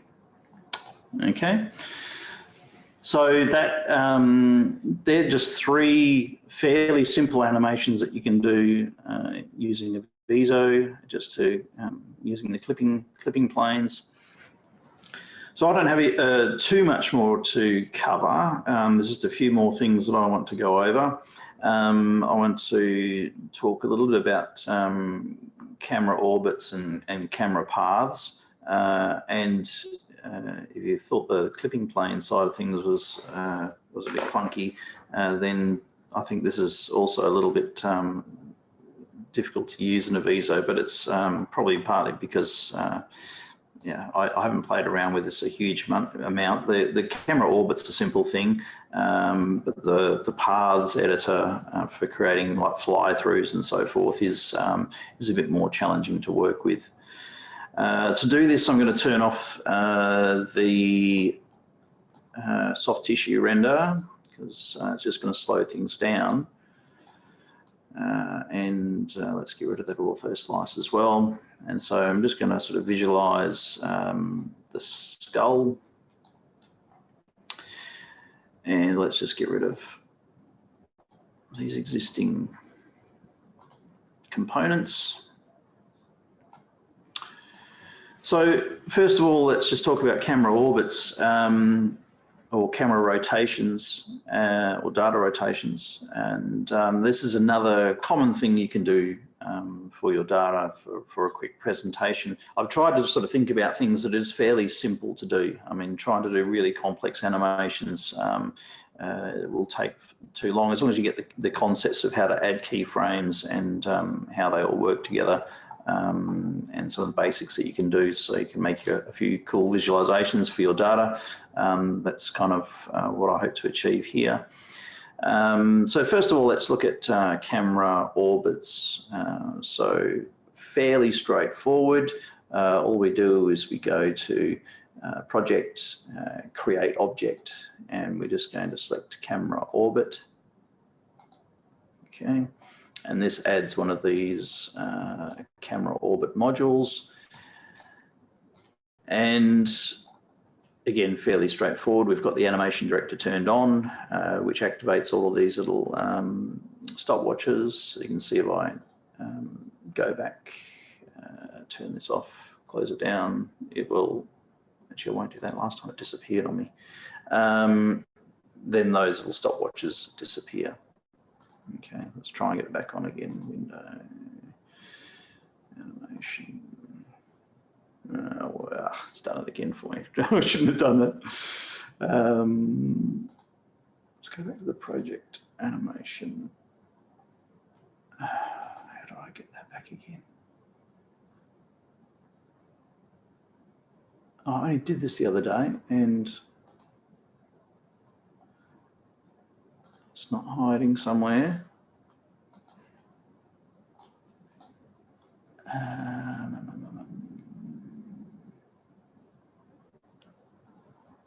Crikey, where's an Avizo expert when you need one?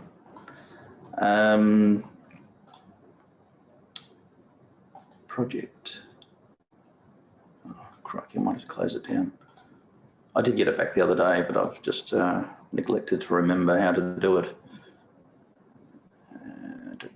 You think no, hang on. Quickest way. Quickly close it down. Sorry about that. Rather than stumble through trying to find out how to bring back my animation window, I'll just restart it and load the data in again.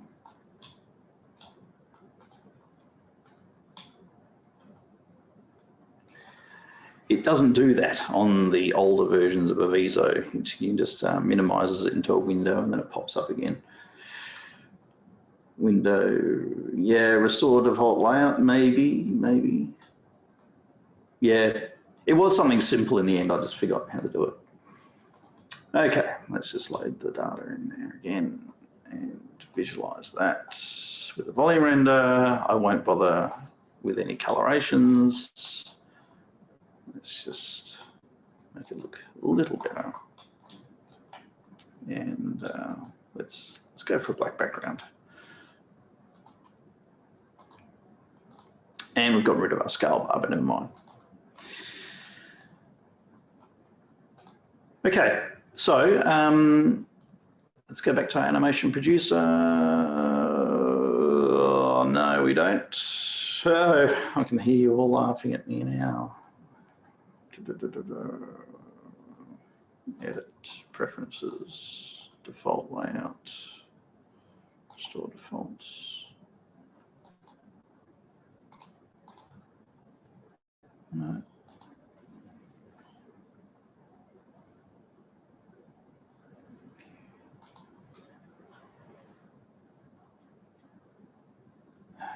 This is frustrating. Color map consoles properties. Animation director, there it is. That's right, it was simple. Thank you to whoever spotted that. Okay, we're back. So let's go and create an object. We want to create a camera orbit, create. And what we have here, as you can see, is the stopwatch next to this time slider here. So this is basically going to rotate the camera around the object through 360 degrees or any part thereof that we want to try and do. And it's as simple as creating a time point at the start. So we might want perhaps we'll put it like this, straight on, and create value. Okay. And then we will move this across, so 30 seconds. And we want it to go through a full 360-degree rotation, and we click on our little stopwatch there again. And so now we have created a simple animation where it's rotating through 360 degrees. And you can record that just in the same way that I explained earlier using this little movies reel icon here. Just remember, as I said before, to drag your little end stopper to the end of the movie. Just a little note as well, it can get a little bit lost if you go moving things in the viewer here. For example, if I change this, I'll say, okay, I want to rotate it from this orientation here. It remembers where it was before, so it'll flip back to its original position when you created the keyframe. Okay, so it's it will snap back to its original position. So it doesn't matter what you do here, it will snap back to that original. If you want to change it to a new orientation, you have to recompute. Okay, and it will now rotate through the new position. Okay, So that's what that does there. You also have control over the orientation here. So you can do a simple up direction, the most vertical direction, or you can do it on a particular axis. So we do Z-axis, for example. It will rotate in that orientation here around the Z-axis. So you have all the control to do that. All right. So the other way of achieving the same sort of result, sometimes you might not want to rotate the camera as such, but you want to rotate the actual object. At least that's my understanding of what this is doing. So let's delete that one. And so we can click on the data itself, right-clicking on it, and type in rotate. Okay, and you have this rotate option here. And this attaches this blue module. And you have a range of different things here, sort of analogous to what Ajay was showing in terms of defining rotational axes and so forth. You have the ability to place information into ears and dictate what the center of the rotation is. And you can tell it to just use the bounding box center. So we just quickly put a bounding box on there. Okay, it'll use the center of the bounding box. If you click on this option here, you can also use a plane normal. So you can insert a particular plane. You might be one of the ortho slices. You can use these things to control the rotation. Okay, so a little bit more sophisticated, but essentially the same sort of thing. Once you animate the time icons here, you can get it to rotate through 360 degrees or any sort of increment you would like, dictated by this option down here. So it's just another way of doing it. So the simple one is probably using the camera orbit option, but you can also use the rotate functionality as well. Okay, the next thing that's probably, again, slightly hard to use in Avizo is the camera path editor. So let's have a look at how this works in Avizo. So all we do is, again, go project, create object, and we want to go to a camera path. Okay. And so we now have this module here. And the way this works is if we click on this little icon here, this little video icon brings up this secondary viewer, and it allows you to look at the different frames, keyframes that you've placed in the data. So it's all controlled through the main viewer. So if we've got the viewer here with our skull and we want to start video, if you like, from this position here, we simply move it into the position that we want, and we then click on add here. So we're adding a keyframe at that position, and you can see what that does is it generates this little camera icon here that you can see if we move it to a similar sort of position. That's it looking at the skull. A little camera there. So then what we do is we go back to our main viewer and we can zoom in. Okay, and we can add another one. And you can see it shows that transition from one camera to the next. Okay, and we can change this as much as we'd like. Move through. Add another one. Okay, you can see it's just slowly adding these as we go.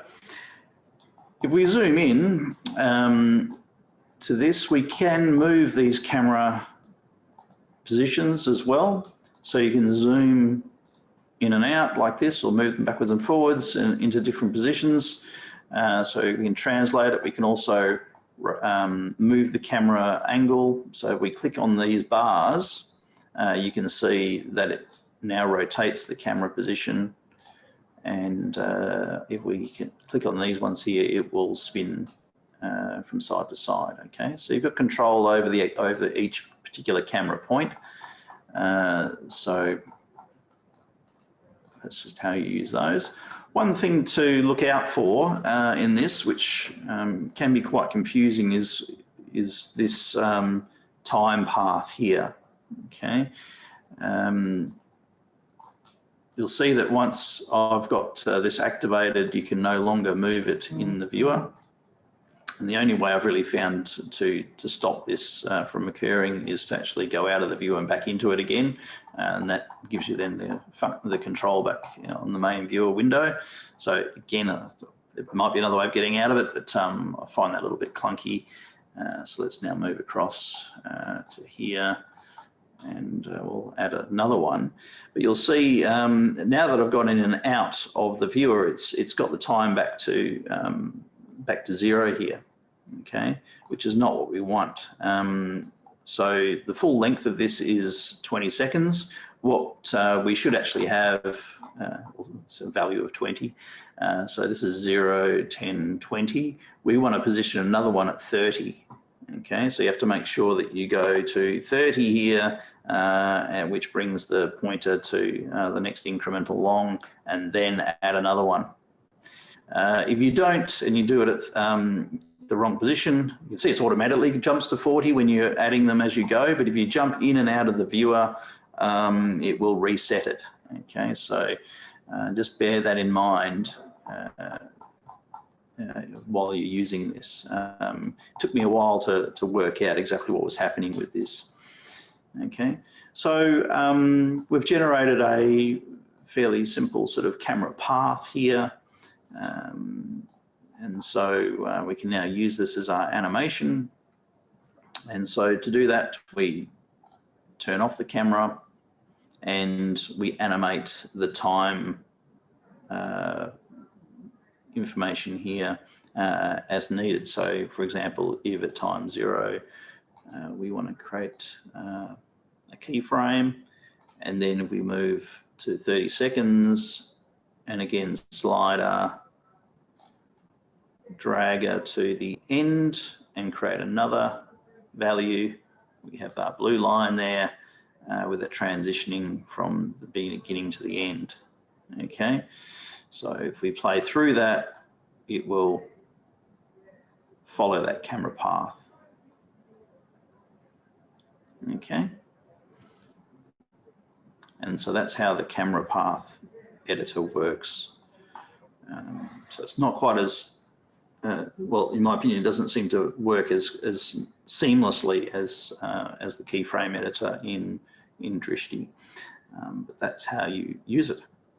Okay, so I have discussed how you make the movie, and you can have as many of these elements as you like in the video, from going through your ortho slices, going through clipping planes, going through to a camera rotation or a camera orbit or a camera path, and move all these together and build your animation.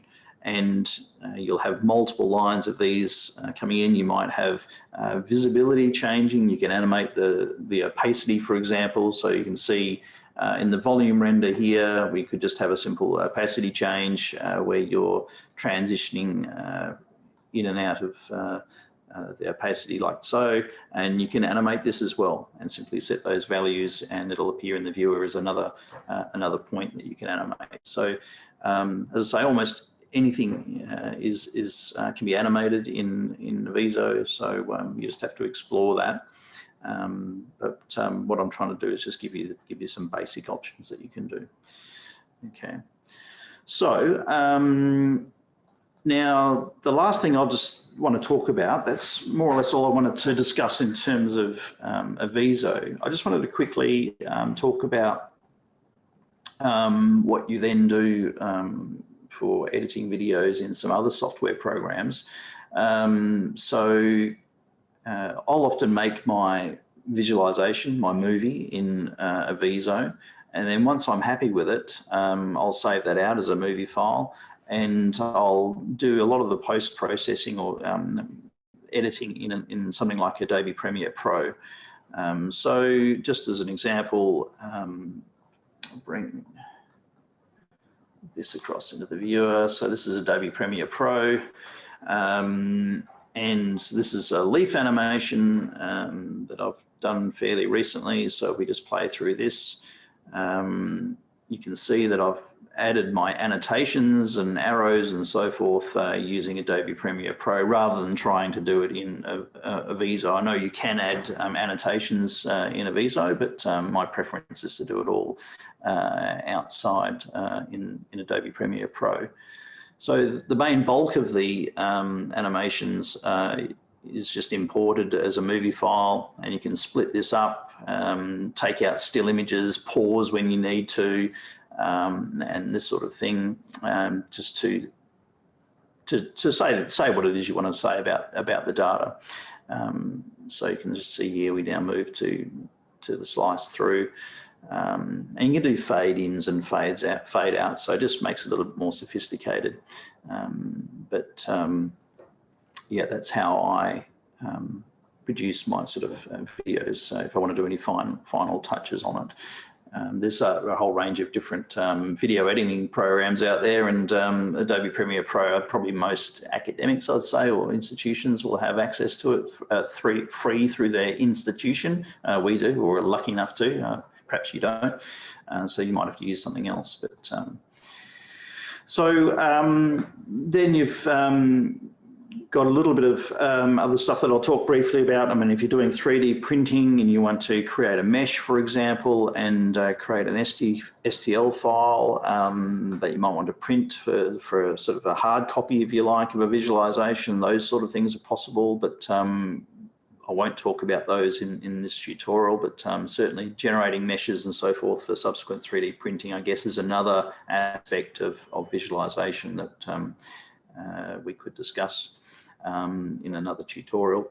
And you've got things like actually animating the meshes. So we do a lot of insect work, for example, and whenever you scan an insect, all the legs are all, you know, like a fly from a windowsill, they're all bent in. And so you might want to bend those legs back to a more natural position. And you can do that in certain mesh manipulation programs like Vizlab or Blender. You can actually add skeletons to the object and make them walk and do this sort of thing, and then create movies for that. Obviously, those sort of things are much more sophisticated, but they can be done as well. So that's all I really wanted to cover. Unless there's anything that anyone would like me to display or show in particular, I'm happy to do that. But I can open up for some questions. I think if Ajay is still here, then he's probably more than happy to answer any questions from his session as well. So do fire away. You should have the ability to unmute yourself. So if you want to ask a question, please do. Otherwise, raise a hand.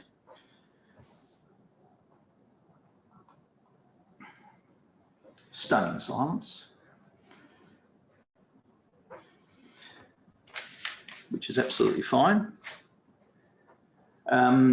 So obviously feel free to email us. I will shout out as well to Volume Imaging Australia one more time, because we could do with some help on the committee. So we've had a few people sort of leave and a few replacements come in, but it'd be nice to have some more engagement in Volume Imaging Australia. So if you're interested in that particular special interest group within the Australian Microscopy and Microanalysis Society, then do contact us and we can have a chat. So I would like to thank Ajay again for that fantastic presentation on Drishti. Hopefully you've got some basics that you can apply in Avizo if you have it, just in terms of making videos. But yeah, I think we will leave it there and we'll bring this to a close.